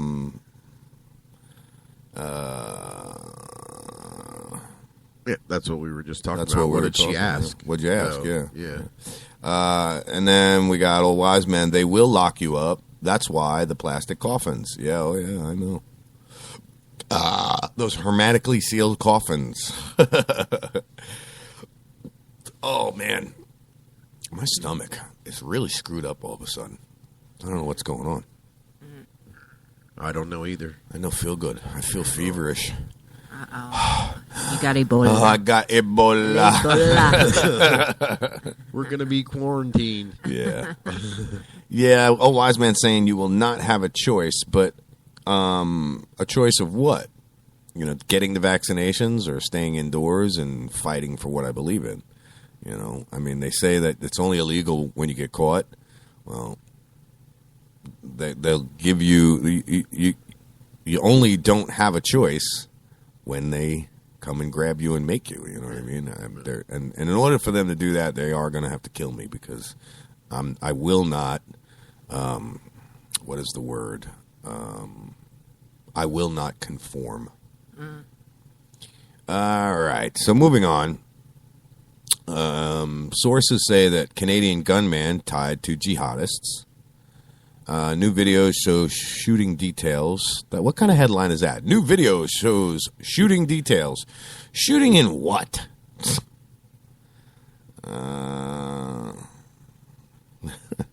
Old Wiseman's in a mood this morning. He says, I shit all over Facebook. Laugh out loud. Had a rough day. 5 things to start your day. It's just the same shit we went over. Fear-mongering. Scott Brown. Fear-mongering. What does that mean? Let's check that out. Holy shit, man. I can't stop yawning now. All right, I think I'm going to take a nap, let you guys do the rest of the show. What do you say? Yeah. No. Thanks. Thanks for the support there, buddy. Viewers passionately support. Yeah, right. Viewers passionately weigh in on New Hampshire's Senate debate. Okay. That had nothing to do with the damn headline at all. The headline was Scott Brown fear-mongering, but then when you click on it, it was, I don't know. Here we go. Here's something. Check this out. Facebook, Mark Zuckerberg. Whoa, that was weird. Very strange shit. Let's see what Facebook, Mr. Mark Zuckerberg has to say as soon as this commercial. Skip the ad, skip the ad, skip the ad. Yeah, right. Skip the ad. Another tech giant in China this week, Mark Zuckerberg. He was in Beijing on Wednesday for university. Hold on, I want to interrupt real quick. Daisy, I know that's your opinion. I know that's what you believe in. But if Jesus ain't been here yet, sweetie, I'd hate to tell you, he ain't coming. Okay? He don't want to get Ebola. I don't even get me started on religion because, just let's leave religion where it belongs, in the church. University Forum, where he delivered a big surprise. Did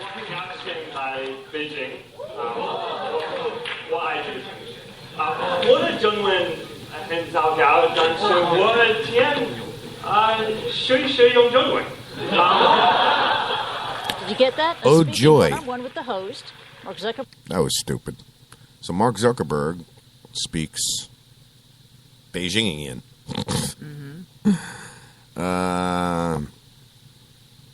One day you'll see no pressure. Yeah. I've been waiting 30, 40 years for Jesus to come back. He ain't coming. He's scared. ISIS got him worried. All right. What else we got, guys? You know I'm commentless on that subject right now. Why? No, I'm not going to say anything right now. Are you biblical? Because we don't want to talk about Jesus. Are you? We don't want to talk about Jesus right now. It's not so much biblical as spiritual. So okay, yes, but and there is a difference. Yeah, a spirituality and I guess you could say, we'll just make up our own word if it ain't really one. A biblical. There you go. I had trouble spitting it out. I couldn't say the end of it. Yeah. Biblicality. See, it's a tough subject for you. See. Oh, yeah. You can't hardly even spit it out. I know. I can't even say it. Never mind talk about it. Yeah. So. Bill Clinton coming to Tampa. What does everybody think of that?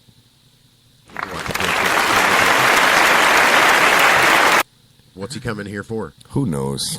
I don't think he's supporting Obama anymore, even though it's his party. He still has to, be somewhat supportive. I don't know. But I don't think he's going to be as behind Obama as he was at the last election. Oh, okay. So here it goes. It says President Bill Clinton is coming to Tampa for an early vote rally in support of Democratic candidate for governor Charlie Crist this Sunday. President Bill Clinton is coming to Tampa for an early vote. The rally will be held at 5 p.m. at Cyrus Green Park in Tampa. Doors will open to the public at 3:15. To those who wish to attend the event, you should visit Charlie Crist's campaign website. Nah. Sorry. I don't agree with either one of those douchebags. Although I like Bill Clinton. He was all right. Yeah, I didn't think there was something. Tampa streetcar money delayed pending refresh. That makes a lot of sense. Group canvassing neighborhoods ahead of election. Governor Scott using his own money to help campaign. And on to the weather. Sunny, clear, and cool. Right now, in Kennedy Studios, it is 65 degrees, which has gone up probably... It was a bit chilly. Yes, it's gone up about, what, 10 degrees, 11 degrees in the past hour. It was 50-something degrees this morning. Yeah, once that sun breaks the horizon... Goes up quick. The temperature just goes up. Still 98% humidity, but that's because the morning dew is probably sitting on the sensor. Probably. Yeah. The sun hasn't gotten high enough to dry that off yet. Right. It's beautiful out. I got to be honest with you. It's absolutely gorgeous outside. Nice brisk weather. We slept with the windows open and 55-degree weather all night. I love it. They're still going on about religion, guys. Listen, I can't take it. I can't take it. Ever since I was a kid, I was born and raised a Catholic. All right? My rendition of a Catholic freaking mass. Stand up, sit down, eat this, drink this, pay me, now get out. Pretty much. My pastor or priest or whatever you want to call him, he was a drunk. He was a drunk pedophile. Why would I even... just do me a favor, guys. Stop with the religion talk. There we go. Yeah. It's that easy. Yes, exactly. Off-duty Tampa Police Department arrested on DUI charges. That thing has been hitting the news like crazy. I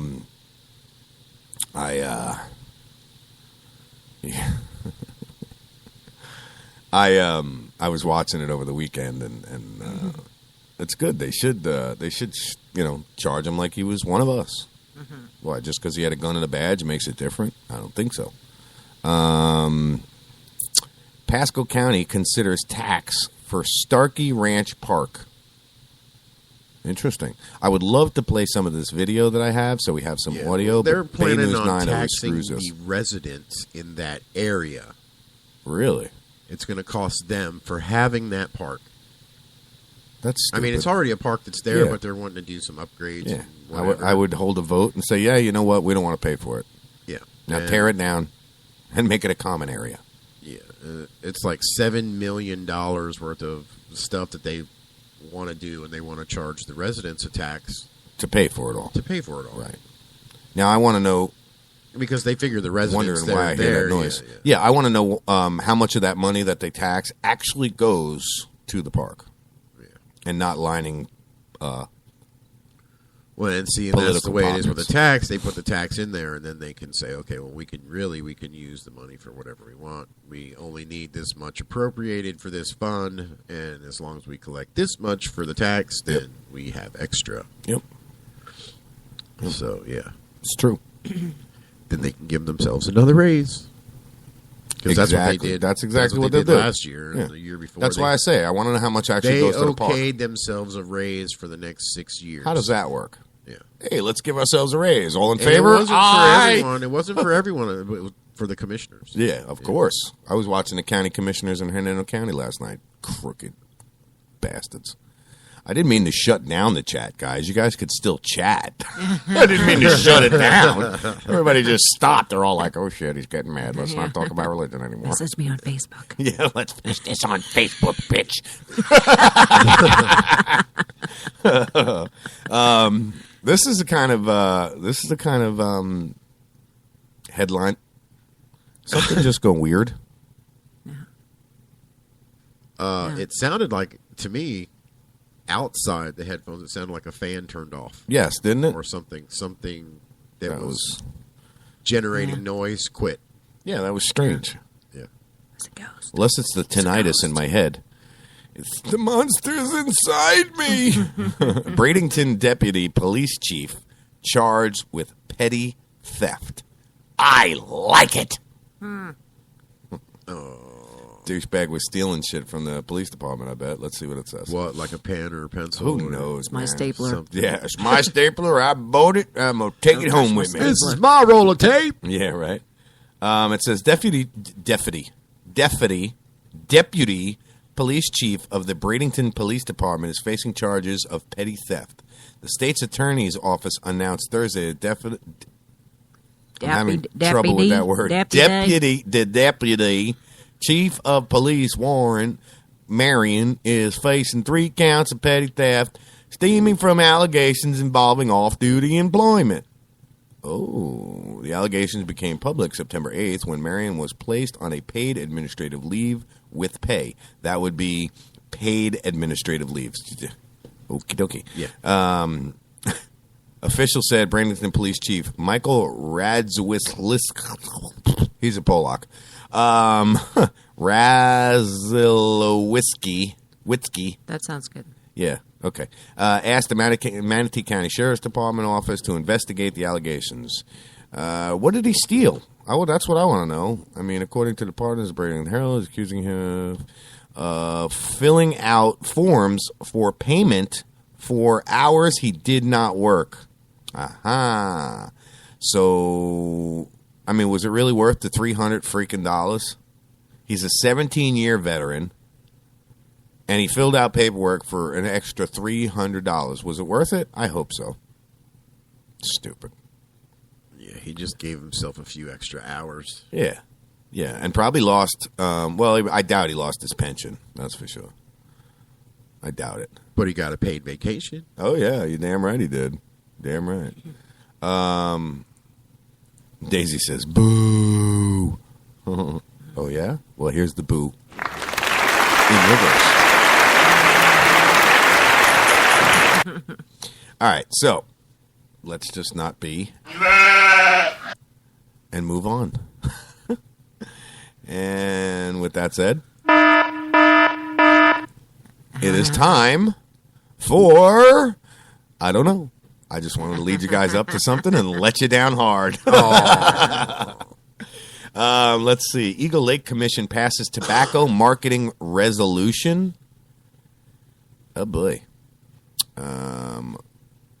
Hernando Housing Authority to accept wait list applications. So if anybody's homeless in Hernando, you can go put your name on a list and go, once they call you, live in the worst possible neighborhood possible with drugs, crime, slime, prostitution, hookers, death, murder, mayhem, and chaos.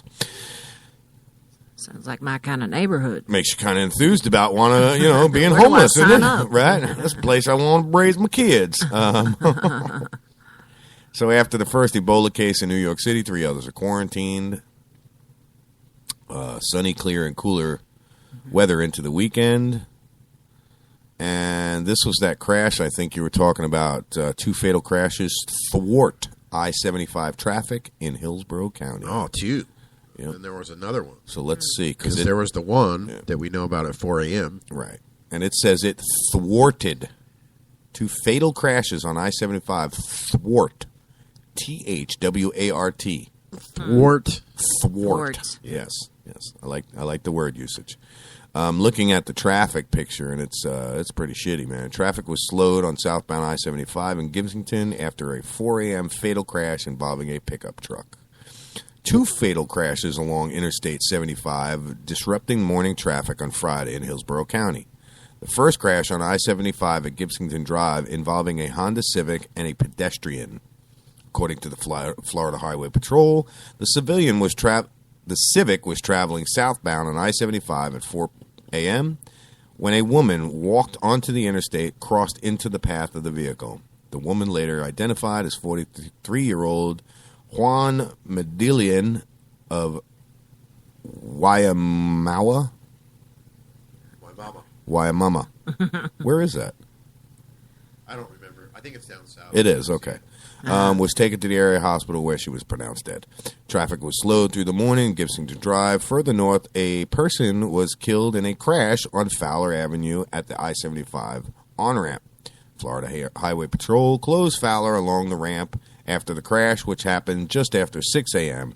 Officials have not released the details on the Fowler crash yet. Listen, people, be careful, man. Right. I Christmas think traffic's is more coming. scarier than Ebola. Ebola, yeah, enough said. Right.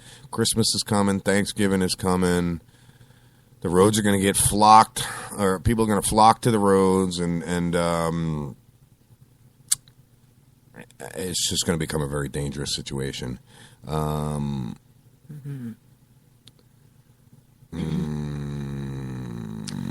right, so I was trying to read the chat as well.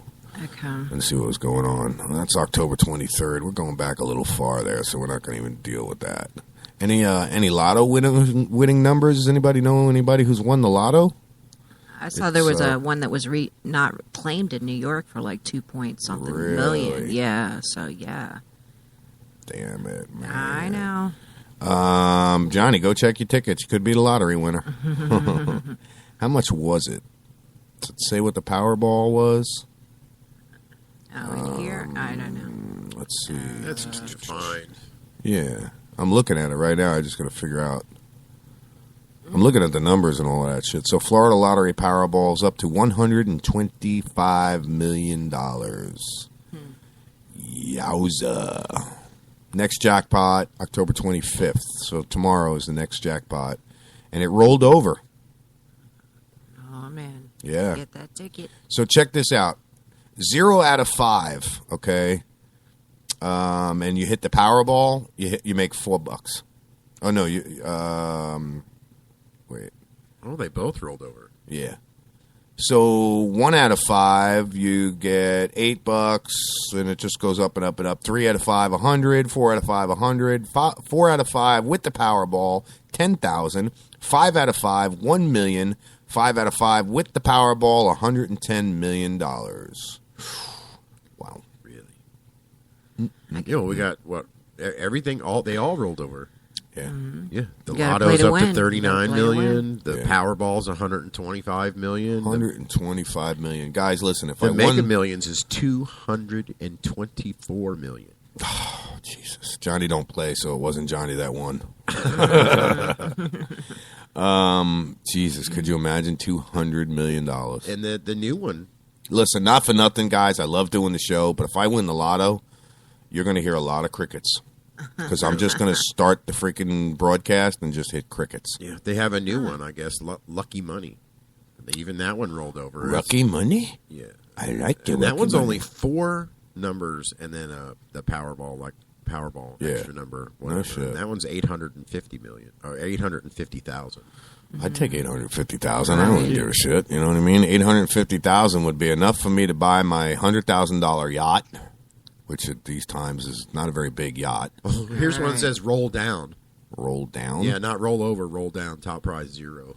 Whoops. That's the Fantasy 5, so I guess somebody must have won it. Oh, I was going to say, that's pretty bad if it rolls That's the one you down. like. Quick, Yeah. win the lotto, otherwise it goes down to nothing. Yeah, it seems like the Fantasy 5. I won the win that all lotto. the time. I won the lotto. What'd you win? Nothing. I won the roll down. That would suck, dude. Like, oh, you're a lucky lotto winner. Too bad That it's the would be roll down. my- You that didn't would win be it. my luck. No, you would win something. That would be my lucks. I would. No.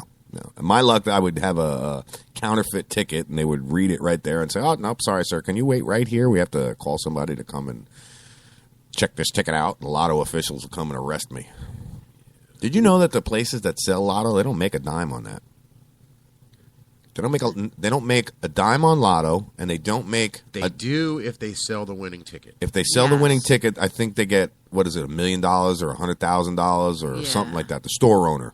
And however much they do get something for whatever winning tickets that they sell altogether or that they cash in. Right, it's on a bonus type thing. Yeah.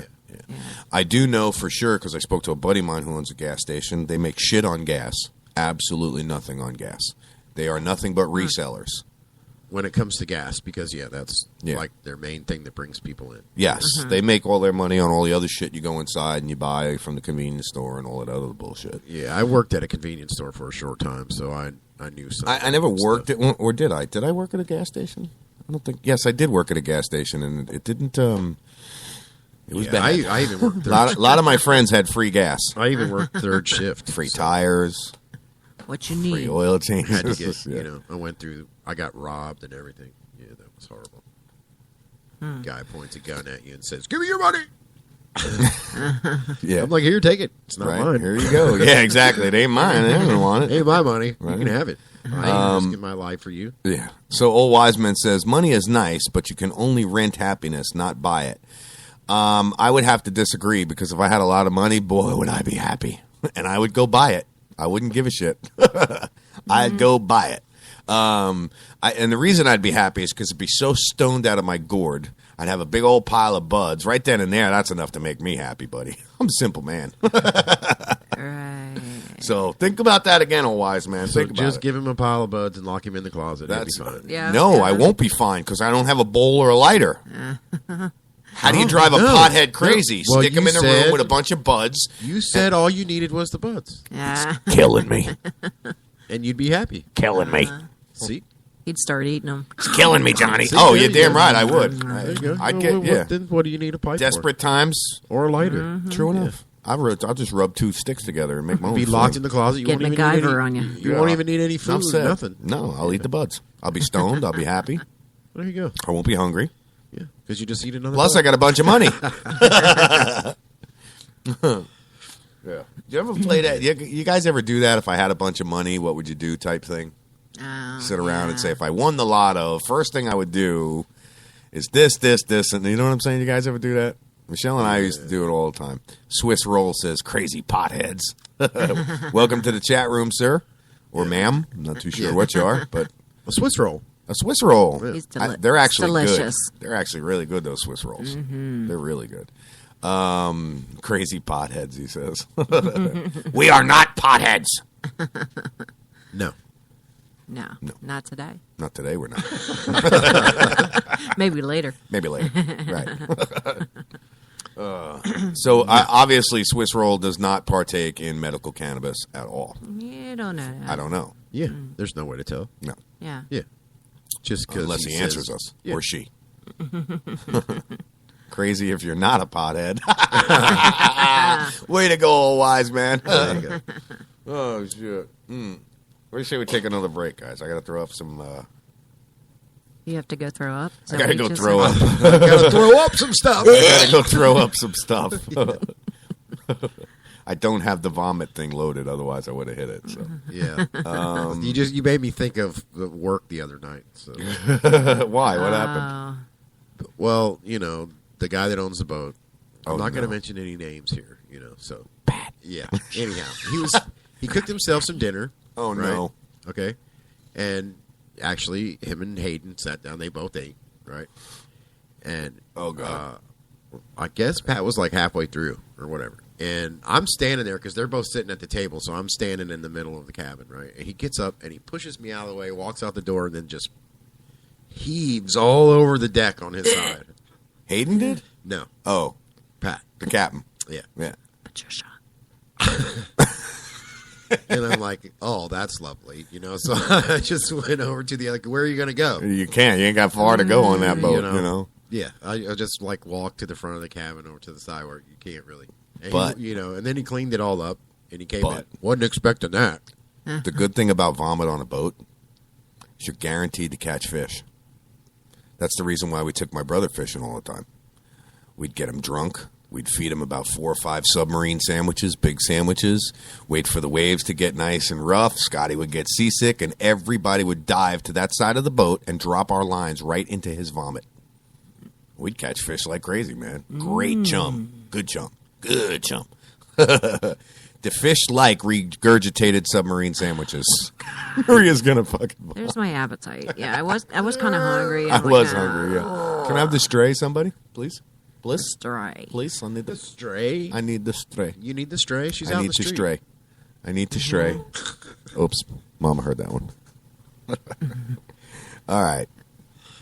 Yeah, if I won the lotto, first thing I would definitely do is I would have to. I wouldn't even sell this house. I would just let it sit vacant. No. Yeah. First thing I would do is just pay off all my bills and go on vacation. That's it. Permanently. No, not permanently. Because there's stuff I want to do.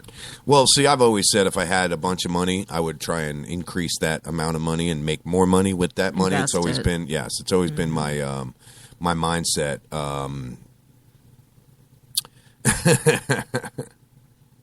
Sorry, I don't mean to laugh. Old Wise Man says, time to go, or Daisy says, time to go fishing. Old Wise Man goes, okay, we can't talk about religion. Can you stop talking about puking, please? You got a deal, buddy. You got a deal. Yeah, I would definitely, I would buy a very big boat. Something that I can go anywhere in the world that I want to. Because I've been a truck driver. Yeah, I've been a truck driver a long time, so I've seen America 3 or 4 times over. It's nothing exciting out there, folks. I got to tell you. Yeah, okay. Well, let's see you get to Idaho with your boat. I wouldn't want to. That's my point. I've seen it already. Been there. Who's done a hoe? that. Idaho? Right? Idaho? Who you calling a hoe? What's in Idaho besides potatoes? Anyway. Dirt. Dirt and with potatoes. potatoes in them. Some depleted dirt, no less. Yeah. So, yeah. Yeah, it's used dirt. Used up. Who doesn't have bills? Is what Swiss Roll said. Yeah, but I mean, back bills. Yeah, well, I mean, I would pay off everything, and then, like I said, I would definitely buy a boat and just go sail the world. Screw it. I don't even think I would buy a boat. No. Yeah, well, I'd you buy make a your new living car. out on the water, dude. That I can understand. Buy your own shrimp boat. And then say, that's my boat. Been there, done that. Yeah. I did that once. Bought a boat. Yeah, you didn't like it. It sank. Once. My boat sank. That's my boat. That's my boat. Under the water. Next time everybody watches that movie, I want you to watch that part when the boat slams into the dock. I want you to take a real close. Don't look at Forrest. Don't look at Captain Dan or whatever, Lieutenant Dan. Don't look at them at all. Look at the dock in the background. All right? You can plainly see that it's a floating dock. It's only a small piece of a floating dock. Yeah, well, of course they didn't want to destroy something. Well, when the boat goes crashing through it is really when you see it. It's just like, and it sucks being able to see all that kind of shit. Yeah, well, I hate some people being able to technical edit. or whatever, or Yeah. being somewhat in the technical field, like me in electronics, and Yeah. video and whatever. Yep, same thing. So you start to look for those kind of things, Ever since You're I watching a started movie, and editing instead videos, of being into yeah. the movie, you're like looking for screw ups. Yeah. Mm-hmm. Yep. Or like people Ever that since- aren't really yeah. supposed to be in the picture. Yes. Yeah. Ever since I started editing video, I noticed myself doing that. Now you look at some of these older movies, and it's just like, and you try and watch an old movie back from the 80s in HD. It's like, God, this sucks. This is really what we were subject to. It's like The Dark Crystal. You ever see that? Jim Henson, when his attempt when the Muppets were losing their popularity, he made a movie called The Dark Crystal. You watch that movie in HD, boy, you can just tell how pathetic it is. What are they talking about over here? Is anybody? The Dark Crystal. That was Jim Henson about the Skeksis and no, not the Skeksis. That's freaking Land of the Lost. Shit, I can't remember now. Was it like the Secret of Nim one? Because that one, the second one, wasn't that one something of the crystal? I'm not sure. The Dark Second Crystal one? was a Jim Henson I don't movie. remember. Now you're I gonna just make me remember look the it up. Muppets. The Muppets. After that, whatever. The Muppets. Absolutely love the Muppets. Yeah. Yeah, hell yeah. All right, I'm looking up the Dark Crystal right now. Bunch of pessimists. That's what it is. What is this guy talking I'm not sure. He might be talking about the conversation that Daisy and okay. Old Wise Man were having. Gotcha. That we're not talking about. Right. Yeah. This is the guy that I almost banned out of the chat room, too. Who? The Swiss roll? Yeah, for saying something that I didn't particularly like. But then everybody made me realize that it's called talk shit, and that's what we do. That's right. Yeah. So, the Dark Crystal. There it is. All right, I want to see if it... Oh, son of a bitch. And I hit Daisy the Dark says you were Knight right about whatever. So I like being right, but I'm not sure what I was right about. Definitely. which thing was I right about? Which thing? That one. Yeah, that one over there. But not that one. All right, so Not this that is the one. movie trailer, and the movie was made in 1982. Original theatrical trailer, 1982. Jim Henson and Frank Oz. So these are the two creators of the Dark Crystal, and of course, there's a damn commercial. Son of a bitch. This actually looks like a real freaky movie. I'm sorry, I'm laughing because I still got this other thing going in my ear. Right Yeah, here. so you hear. Something just came across that was funny, and I'm like, yeah, okay. All right, this is the trailer to the Dark Crystal.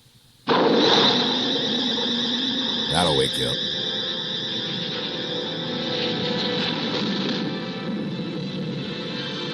Obviously, you can't see any of it. The Dark Crystal. It begins as a quest. You must. I'll put this link up on Facebook as well, so everybody knows what we're talking about. Shard. The crystal shard. To save. It's all Muppets. It's all Jim Henson and Frank Oz Muppets. A wonder-filled fantasy. It's a pretty decent show. I'd watch it all the time. I definitely watch it a lot. Yeah. Let's see here. Kind of like The Secret of Nim. I'd watch that a couple more times. I've watched that again. Yeah, I've watched it a few times. This song here is inspired by Maria. She's the one who inspired me to play this. I just got to find the right one. And What do I do now? This was inspired by you. Okay.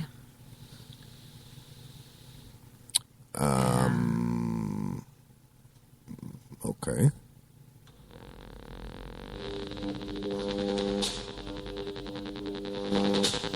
Ready?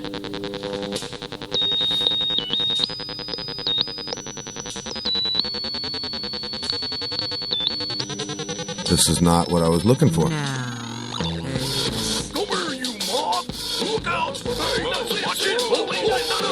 No. That was definitely not it. No. Where are you going with that? It's the Muppet Show with our special guest star, Miss Ruth Muzzy.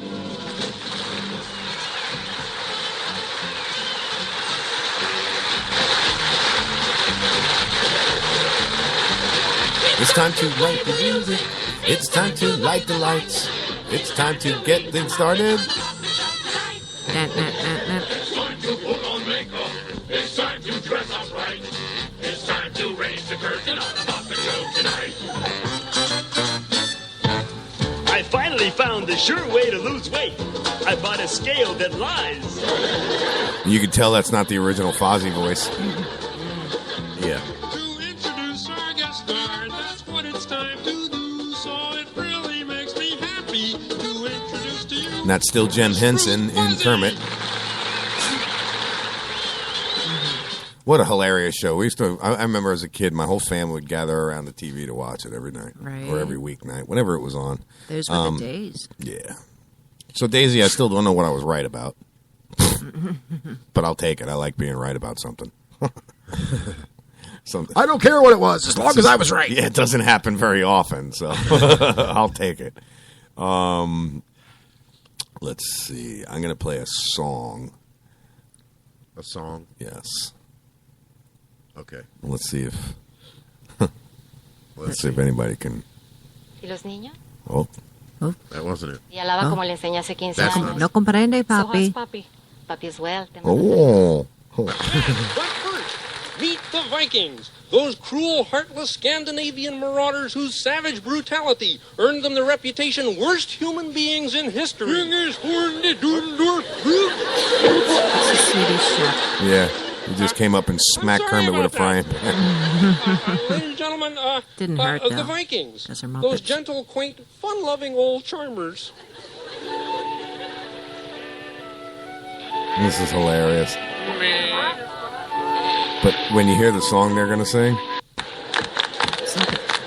We want you. We want you. We want you as a new recruit. We want now, you. if you picture this, it's a bunch of pigs, you know, the puppet pigs, Right, right. on a Viking ship.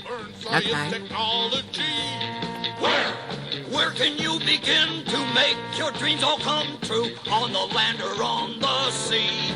All right, so I'll put that up on the Facebook page as well. I thought you were going to play the Rainbow Connection, and In then I would have cried. The Rainbow Connection. What the hell is the that? little Kermit song. Someday. Oh, yeah. Remember? Yeah, when little Kermit, Kermit's little nephew. Yeah. What was his I've name? got you under my skin. That's the one. That's the skit where the big monster was eating everybody. I've got you under my skin. And he grabs him up and he eats him. Rah, rah, rah, rah. Animal's my favorite, dude. I love Animal. Yeah. There was the one where John Denver was on the show. I remember that one. Oh, God, man. These bring back memories. Holy shit. The Muppets, Habanera Pepper. Holy shit. Here we go. Here's the most annoying sound you've ever heard. Big Bird, come see what Elmo did. What have you done, Elmo? Well, Elmo wrote his own song. Really? What's it called? Elmo's song. Oh, clever title. Yeah, I wish I'd thought of that. Good old Big Bird and Snuffleupagus. All right, enough of the Muppets and Sesame Street and all of that kind of stuff. What do you got? Tony's got something. What you got? What you got? What you got, homie? What you got? What you got? I'm going to send it to you. I'm sending it to you. Teal, mother. Teal. It's not easy being green. Hi ho here, Kermit the Frog here. What else we got, guys? All right, so Tony's sending me a link on Talk Shit. Same as last time. Yeah, I decided to go ahead. Since you're already there, that's where I'm going to send it. Yeah, to you're better off. Yeah, because you're already I don't like switching over to my... Oh, my God. now I need a stray. I've seen this one. Let's bring this up. And now it's time for Silly Songs with Laddie, the part of the show where Laddie comes out And then I'll tell you something about it after you play it. All right. Joining Laddie are Pa Grape and Mr. Lunt, who together make up the infamous gang of scallywags, the pirates who don't Scallywags? anything. We are the pirates who don't do anything. We just stay at home and lie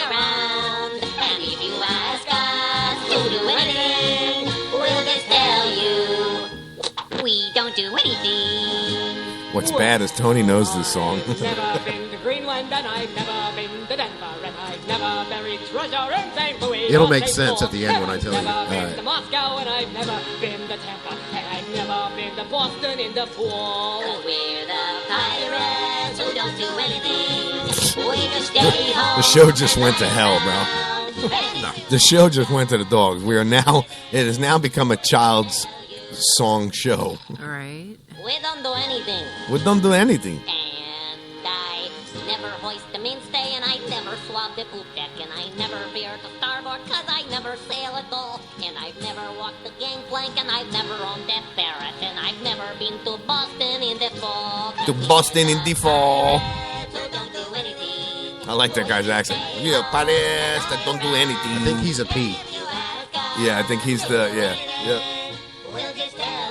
I put the link up so everybody can see the video. Okay.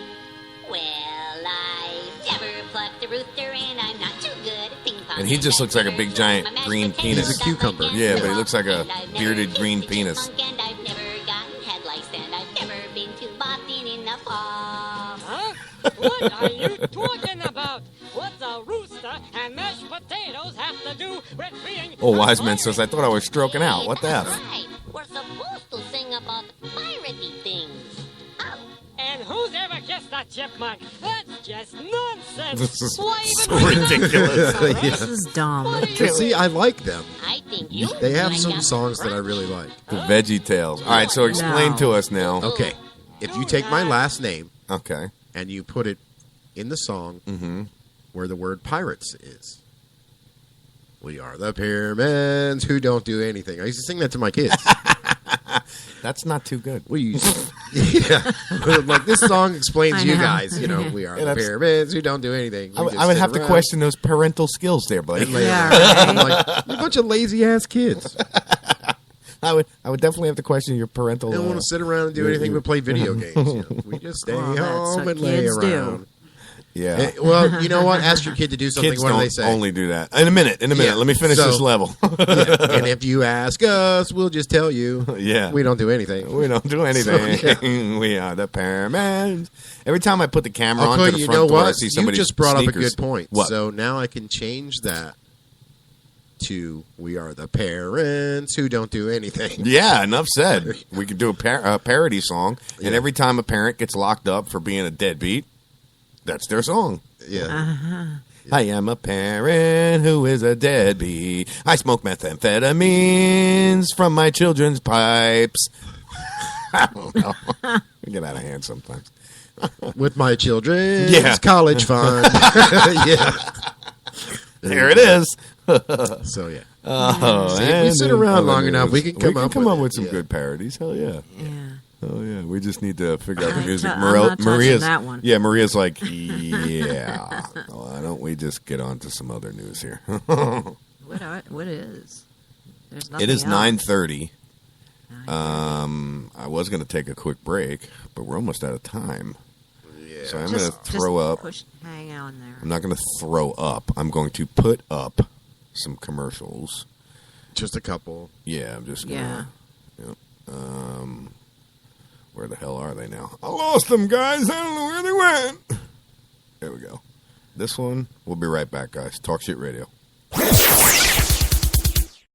Are you worried about losing your home to foreclosure? If you've been threatened with foreclosure or receive legal papers from your bank, you have approximately 30 days to respond. If you do not respond, you could lose your home. You have rights. Act now to protect your rights. You can stay in your home. Many times you can even modify your loan. The bottom line is you can get past this, but you must act right now. If you've been served by your bank and you're worried about losing your home to foreclosure, now is the time to fight back and save your home. Time is limited, so call the professionals at National Foreclosure Defense right now. 800-932-4102. 800-932-4102. 800-932-4102. 800-932-4102. That number again is 800-932-4102. No college degree and mid-career? Make the choice that can make a difference this year with an ITT Technical Institute near you. At ITT Tech, we offer programs of study in fields including information technology, electronics technology, drafting and design, business, criminal justice, nursing, and the growing field of health sciences. And now, ITT Tech is helping reduce the cost of education with a new ITT Tech Opportunity Scholarship. The scholarship can help lower your education costs dramatically. We've always believed pursuing an education is a sound investment. And now, with the ITT Tech Scholarship, education could be in your future. To find out more about the Opportunity Scholarship at ITT Tech for yourself, just call 800-771-0443. That's 800-771-0443. With the ITT Tech Opportunity Scholarship. Now, it's your turn. 800-771-0443. How are we doing? For more information about graduation rates, the median data of students who completed the program, please visit programinfo.itt-tech.edu. If you or someone you love suffers from drug addiction, now is the time to utilize your private health insurance PPO plan. If eligible, receive up to $30,000 or more in substance abuse benefits with low or no out-of-pocket cost. We are the National Treatment Network, the premier drug and alcohol treatment referral service operating 24/7.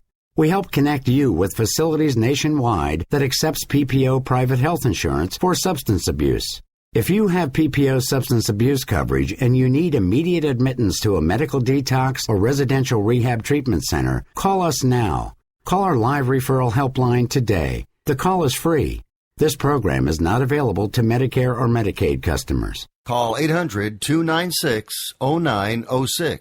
800-296-0906. 800-296-0906. That's 800-296-0906.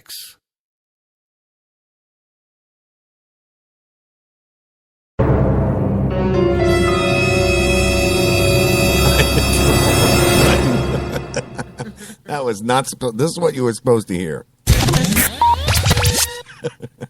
Oops. Sorry. Oh, shit. I just realized the song went off. I'm like, which mouse? What button? Oh, my God. Oh, my God. Panicked. I need a touchscreen over here. So I'm looking for a song. I know Maria's got this Ebola quiz that we're going to do, but I'm looking for a song. And, Tony, you said to search it just by the lyrics, right? Yeah, that's all you have to do, and it'll come up. Yeah, I don't remember that one. It has those lyrics, and it will come up. So, yeah. And it was a McDonald's song? Yes. Okay. I don't know if it's an actual song.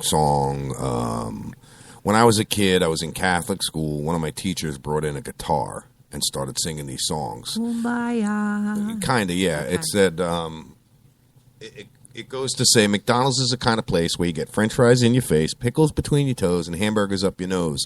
And I don't remember any more of the song. Then there was another one she sang about Comet. Comet, it tastes like gasoline. Comet. It makes you vomit. So eat some I've Comet heard it. and vomit today. Yeah, I've heard that. No. Have you? Yeah. Okay. I've heard that before. All right. So I want to see if this is, let's see. Actually, I think my kids came home from school singing it one day. Yeah, that's where I learned it. Yeah. So I'm like, yeah, okay. I'm not finding it anywhere. I find a lot about the dude who smoked the McDonald's French fry. What an ass. Yeah, really. Let me see if I can help you with that. I'm not finding it. My McDonald's song, no. Moon Dough Burgers, no. McDonald's song. McDonald's is the kind of face that feeds you rattlesnakes. They throw them in your face, and they don't make you French fries. What? No, all right, well, let's. That doesn't that sound wasn't like it. But let's see. McDonald's is the kind of place they feed us rattlesnakes. They throw them in your face. They make you french fries at once. It's adorable. That's not it. That's not it. So cute, but I can't understand her. Yeah, I know. Larry the Cable Guy songs. Let's see if he's got one that. It's going to bug you now. It's going to drive me crazy. Right? Yeah, because. All right. Hey, I'm going to sing you a couple songs here, by God. It's time for some song singing. What do you say? Get her done. my accordion I got right up here. And he's got a And we're guitar. going to make some beautiful music together. Hope you like this song here. Hope you like this song here. This is very special to me, so we're going to sing it here today. I'll never forget the words my daddy told me before he passed away. Yep, heard about enough of that. Sorry. Yeah. Wasn't it? You'll remember. Wasn't close. We'll be sleeping later and you'll wake us up. I remembered it. I remember. Oh, my God. Come here. Listen, Yeah, check listen. this out. Be like, I really don't give a shit. All right, so let's do some Ebola quiz. Okay. I found wait. I found the song, but it's only like 30 seconds. Yeah, it's not- And it's a kid, so it's by a kid. Send it over to me. All right. So Are you sure it's we it? found the song. I think. I think. Yeah, it's the one. Yeah, you heard it. Yeah. It is that one, and I was going to pick that one too. Yeah. Okay. It is had this big fat. so it's actually a kid song. Here is my McDonald's jingle. McDonald's is your kind of place. Hamburgers in your face. Dill pickles up your nose. French fries between your toes. And how about those great shakes made by polluted lakes? McDonald's is your kind of place. And that's all, folks. That's all, folks. That was it. That was it. That one sucked. Yeah, but that was as close as I could find to it. To that, yeah. That's And the I one saw that- that one. I saw the fat-faced little kid sitting there, and I was like, that can't be it, the little fat-faced kid. What, Michelle? You made this face like... What? Talking about somebody's The poor fat-faced innocent little child kid, like yeah. that. Don't be a bully. Don't be a bully. I'm not. Okay. I'll kick your ass if you call me one again. All right, so Ebola quiz. Let's do it. Ebola. How much do you know about Ebola? When was the Ebola virus discovered? There's 3 answers you can pick from. Before 1800, 1976, or 2010. What's your guess? What was the question again? When was Ebola first discovered? When was Ebola virus discovered? And the answers were? Before 1800, 1976, or 2010. 1976. Okay. We're just going on. It doesn't give me the answers right away. So, Okay. Where was the first recorded Ebola virus disease outbreak occurred? The first recorded one. Dallas, Texas. Hong Kong, China. Near the Ebola River in the Republic of Congo. I would say... I would have to say... Ooh, China, Texas.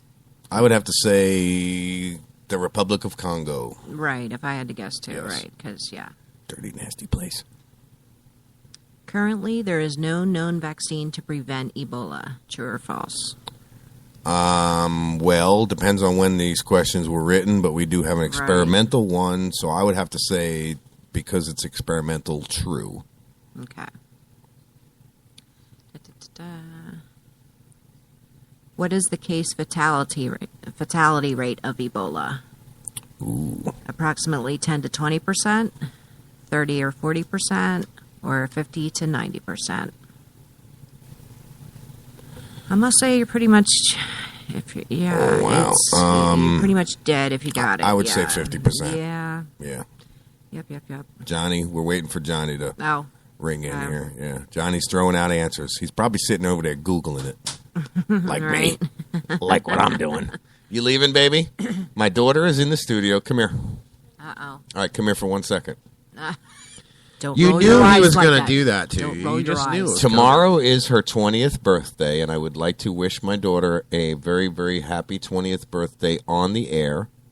I love you. You are beautiful, and you're a grown woman now, and it sucks because you're still my baby, but you're not my baby anymore. Happy birthday, baby. Happy early birthday. 20 years old. That makes Damn you it. old. That makes you really old. Hey now. Have a good day at work, baby. All right, so where were we? We were on number... Johnny's like, no Google. We were at the We were on fatality number- rate, right? Yeah, we got that. I'm going to say 50%. Yeah, 50%. Only because that's what Google's saying. Cheater. Yes, I am. When was the first Ebola case diagnosed in the U.S.? June 1976, September 2010, or September 2014 this year. Hold on, I can't type that fast. Diagnosed, yeah. I would have to say That we March know 2014.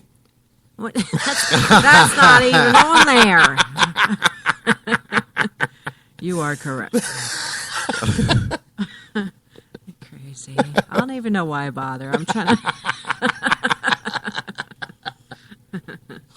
I'm reading what Google says. It says the current outbreak in West Africa, first case notified in March 2014, is the largest and most complex Ebola outbreak since the Ebola virus was first discovered in 1976. So I just answered question 1 and question 4. I don't want to play anymore. Moving right along. Okay, next question. I promise. Look, hands are up. I won't Google nothing. Okay. Maria. Sure. I'm Look, not even looking at you. All right. Quick type. She's not looking. Yeah, right. Michelle, send that over to me. Johnny, quick. Google the answer. Can you shut it? Shut it. Hold on. Yeah. That's better. Yeah. I turned my mic down. All right. As of October, Would you read the question already? There was a total of 8,376 confirmed cases of Ebola in which 3 countries? Guinea, Sierra Leone, Liberia, Nope. Spain, France, and the USA. Sierra Leone. Or okay, well, Nigeria, Spain, and USA. I'm going to say Sierra Leone because it's in or it's in Africa. Okay. So it's just, Nigeria and all the other ones, but sounds good to me. All right. The symptoms of Ebola. Which ones are not a symptom of Ebola? Fever, cough, stomach pain, vomiting, diarrhea, body aches, hair loss, increase of appetite. Yeah. That's kind It's one of 2, hair loss or increase of appetite, right? No. That's one answer. Yeah, hair loss. Each- and each Okay, section. so, all right. Yeah, So each it's hair section loss was and answered. increase of appetite. Right. Yeah, that's definitely not true. Yeah. What else? I don't know. Internal and external bleeding is common in the later signs of Ebola. True or false? I don't know. On that True. one, really. True. Internal and external? Bleeding. Well, yeah, you bleed from every orifice. Old wise man was explaining what it does to your body, and it turns your inside into mush, and then you bleed out of your own orifices, your eyes, your ears, your nose. God. Yeah. I wonder if it's You'd painful. just be a big bloody mess. I mean, did they ever ask? I don't Or, know. or you just? What do you do? happens in What do your you go sleep? up to Duncan and say, "Hey, Yeah. that looks like it hurts"? Does that hurt? Does it hurt a little? Does that Every hurt? time Hayden got stuck by a fish, I was like, That "Did it hurt?" Aww. Those of you who've listened to the show from the early days, you guys remember Hayden being one of our hosts. We sent him out on the boat with Tony, and 2 days later, he's done. He's done. He's done. Tony's his hero I don't now. know how Captain you can do that. Blah. Captain Blah, run him off.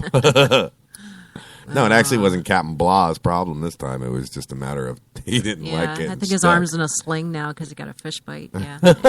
He got a fish poke. He got poked by fish. Fish poke. That's one of them there. Fish poke over there. Fish herpes. Fish herpes. So next question. Okay, 9 of 11. According to the CDC, people are not at risk of Ebola unless they are in direct contact with body fluids of someone that has Ebola while they have viral symptoms. Is this true or false? Yeah, true or false. I would have to sorry. say false. I would have to say that that's what the CDC says. That's what the question was, right? The CDC says. So Yeah. I'm going to say true.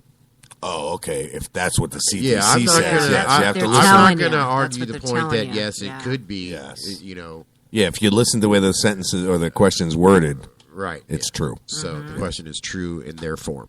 Yes. Yeah. Okay, according Next. to WHO, that is the World Health Organization, WHO, early supportive care with rehydration, symptomatic treatment, improves survival for Ebola patients. True or false? That's a true or false question. Early That's a supportive tough one. care with rehydration. Yeah, it's probably true because I'm going to say true, yeah. Yeah, I'll say 'cause, true. you know, All wise men it's says not who you maybe know. according to the CDC, but it is a false statement, and I'll agree. But next. Oh, okay. It's the last one. Last question, then we get the answers and see how stupid we are. Yes, scientists believe the first Ebola patient was infected by what animal? A cow, a monkey? fruit bat, or a cat? A bat? A cat. Meow. Meow. Meow. Bat? A bat. Yeah, I think it was a bat. Sounds too. like echo relocation, right? And then you got.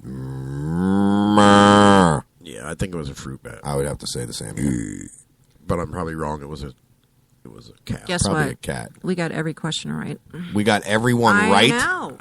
We are, we're officially Ebola fighters. Wow. I know. Alrighty. Damn. Well, how did that happen?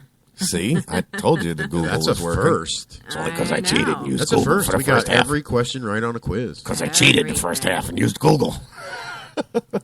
I got to share Where's that the one. applause? Yay, us. I know. No, I was working on it. Holy shit, man.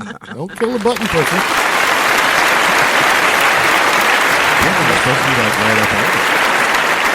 Maybe later. A little later when Mama goes and takes a nap, I'll get up on it.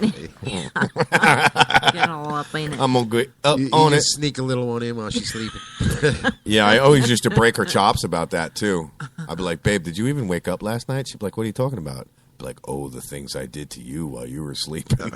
Because she sleeps real heavy. I mean, the house could burn down, fall down on top of her, and she would Right. wake up and poke me and say, honey, put the AC on. It's a little warm in here. Yeah, I always used to mess with her and talk some shit like that. To fight it simply is to consume mass dosing of daily vitamin C. I'm sure that'll help.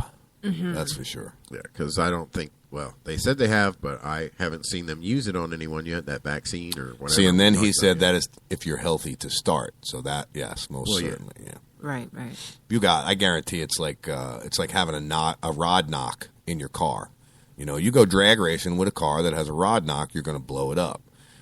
You go and you know get anywhere near Ebola and your immune system's just that little bit down, you're screwed. Yeah. You're screwed. Eventually, I would imagine that the body's going to develop some kind of antibodies. Eventually, or the strand's just going to continue to get stronger. That's my fear. Yeah. But we'll never know. Yeah. Never know. I don't fear it. If you're going to get it, you're going to get it. Yeah, It's just exactly. like getting, I'm- getting hit by a car, you know. You After never know. meeting old wise man, and I hate to use this as an example, as close to dying as he possibly is, it really makes you think about death a lot. And are you afraid of dying, or are you afraid of death? Does that make sense? Are you afraid of what's after death? No. Or are you afraid of the actual physical act of dying? You know what I'm saying? Yeah. I would have to say I'm not afraid of what's after death because it is what it is. I can't control it. Depending on the actual physical way I die, that kind of scares me. Yeah. I've watched so many people suffer that I don't want to die like that. I always told Michelle, if you know that I've got some kind of disease and I'm going to die, I got no way out of it. Just give me my pills and leave, because I'm going to kill myself with an overdose. I'm going to go out Pills. dignified. Oh, give me a fucking fatty and just leave me alone. That's Can't not- smoke yourself to death, though. I mean, take about 30 Percocets and see where that gets you. My luck, I'd wake up a vegetable in a damn hospital room going, drooling on myself. I'll get you a bib. Yeah, thanks. Oh, shit. It's missing all my friends until you come join me. I'm not afraid of dying. I've been dead 6 times. Well, that was my thing. Dying is easy. Yes, that's the easy part. It's what after. What's after death? That's kind of questionable. Not that I'm afraid of that. I'm afraid of how I'm going to die. You know what I mean? Not that I'm afraid of death either, because everybody dies. Right. You know, I've seen a bunch of people die. Not a bunch of people. I've seen a few. Yeah. But it's how you die that Right, worries me. You know what I mean? I don't want to burn to death. Got to be horrible. Don't want to drown. Got to be terrible. Don't want to fall to my death. Got to be unbelievably terrible. You know what I'm saying? It's things like that. I can only pray that I go to sleep and I just don't wake up and it's painless. Right. You know, I guess that would be the best way to go. I don't know. I've never- Sure, yeah. And he's yeah. already done it. What did you say? 8 times? 6. And you do. And do you really want to know? No, not really. I'm not sure. Yeah. You know, it's always been one of those subjects that you're always curious about, but when it comes down to it, do you really want to know? Mm-hmm. You know what I'm saying? Because there's really only one way to find out, and that's to go there. Yeah. And it's like one of those vacations you never come back from. Yeah.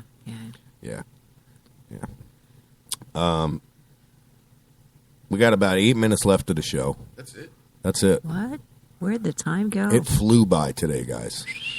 Yep. There it goes. Flew by. I want to thank old Wise Man for just getting up another day and Yes. joining us. So Absolutely. thank you, buddy, for just being here. He's our number one fan. I got to be honest with you. Yes, he is our number one fan, definitely. Number one fan, number one supporter. I got to be honest with you. I was a little nervous this morning when I didn't see him in the chat room first thing. Yeah. I was getting ready to go on his friends list and start hitting people up saying, hey, you know, old Wise Man's always in the chat room. He's always with us in the morning. I haven't seen him. Somebody go check on him. Yes, Daisy. It's Friday. Yes, it is. She just figured that out. Yeah. Where you been, lady? She's been a high. Still Thursday in a high. Daisy, I love you. Just please bear with me for breaking your chop so much. It's about a high. That's all it is. It's just about where you live in a high. In a high. I want to thank old Wise Man. I want to thank Daisy, Johnny. Thank you for chatting with us, bullshitting around. Swiss roll, hey dude. Appreciate you jumping in and checking us out. I love it. Everybody else that's listening, and doesn't have time for the chat. True. Yes. Everybody else that listens. Yep. Yep. Tony brought up a good point. For those of you that don't join us in chat and do listen to the show, we thank you as well because, let's face it, without people listening to the show, there's not going to be a show.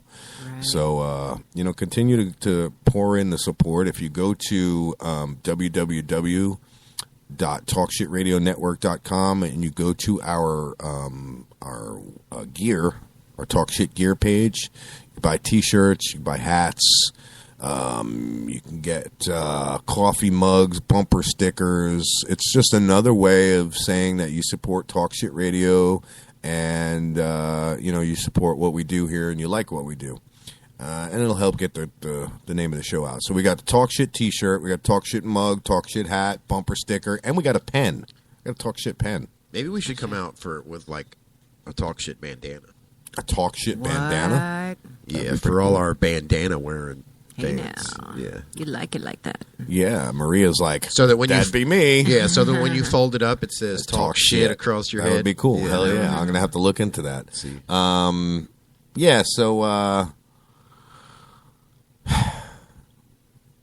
Thanks, everyone. I don't know what to say. You know what I mean? I appreciate everybody listening. I appreciate the loyalty. And, I love what I do. I think I finally found something that I actually love and enjoy what I do every day. A lot of people that have known me over the years have watched me go through so many damn careers and just, no matter how good at it I was never happy. Right. Never was happy. I've been a glazer. I've been a truck driver. I've been a logistics manager. I've been a logistics business owner, an auto transport business owner. I wasn't happy. Wasn't happy at any of it. Mm-hmm. Unfortunately, with all of this shit that I've done, I'm not loaded rich, but that's what happens when you're stupid with your money. Anyway, we got 4 minutes to go. Maria, you got anybody you want to shout out to? No, just thank you, everybody, and my PA peeps. If anyone's listening, that's awesome. Absolutely. Give us a call. Yeah. Maria's got a new show coming up with Chrissy soon. Oh, by the way, I want to thank Chrissy for coming in every day, and today was her day off. We gave her a day off today. Yes. She did get the flu shot, so just in case she got sick, we didn't want anybody. Keep it at home. Yes. Where was I going? You were talking about For the Love of Animals. That's right. Your new show that we're going to be coming out on the 4th for the first episode. Yep. And it's called, again? For the Love of Animals. You can find us on Facebook. I know the first day we have 2 guests already on, the first day, so it should be interesting. He does, but does he? Do I even want to know where you guys are going with that? In the chat, they're talking shit in the chat. Okay. Yeah, that's what we do. Right. On the 4th, your new show For the Love of Animals come out. It's all about helping and saving animals that cannot do it themselves. Right. Obviously, it's all animals can't save and help themselves, but hence the name For the Love of Animals. We're going to work. You guys are going to work with some local shelters and maybe even some non-local shelters and see what we can do about getting them some home and that's things right. like that. Yeah, some health information and stuff like that. Yeah. That's going to be keeping your lovely animals healthy. Right. Yep. And that's going to be on the 4th. First show will be at 11. And I shouldn't really say animals. I should say your family. I get to sleep in that day then. No, we still have talk shit to do. Yeah, you get an hour break. But I know what you're saying, Tony. It's, for the love of, For the love of God. For the love of God, end the show already. Killing me. No, and then we got that show's up in the air, so I don't even know what's going on with it. But I got another one that's coming out with Mike the Mechanic. You said that. You've been saying that. Yeah, What's we up don't with that? we don't have a name yet. We don't have nothing worked out yet. But basically, Mike the Mechanic's going to get on the air, and we're going to talk tech talk, car talk. And mine is still bouncing on the edge of my brain. So yeah, Tony's still working on his show. Me, actually, I'm trying to get out from behind the microphone. So. You say that every day, and there you are. I want to produce. Yeah, well, that's what I want to do. But we got about 30 seconds left, guys. Thanks, everyone, for listening. Have a great weekend. Thank God it's Friday. And, we'll be back Monday. And then Tuesday, we're going to have a very special guest, Hayden Falk, in the studio. And I'll put that event up on the Facebook page, so look for it. Again, thanks, everyone. Happy Friday. Watch out for motorcycles. You got it, buddy. All right, man. Take care. Peace out. Talk Shit Radio. We're out of here.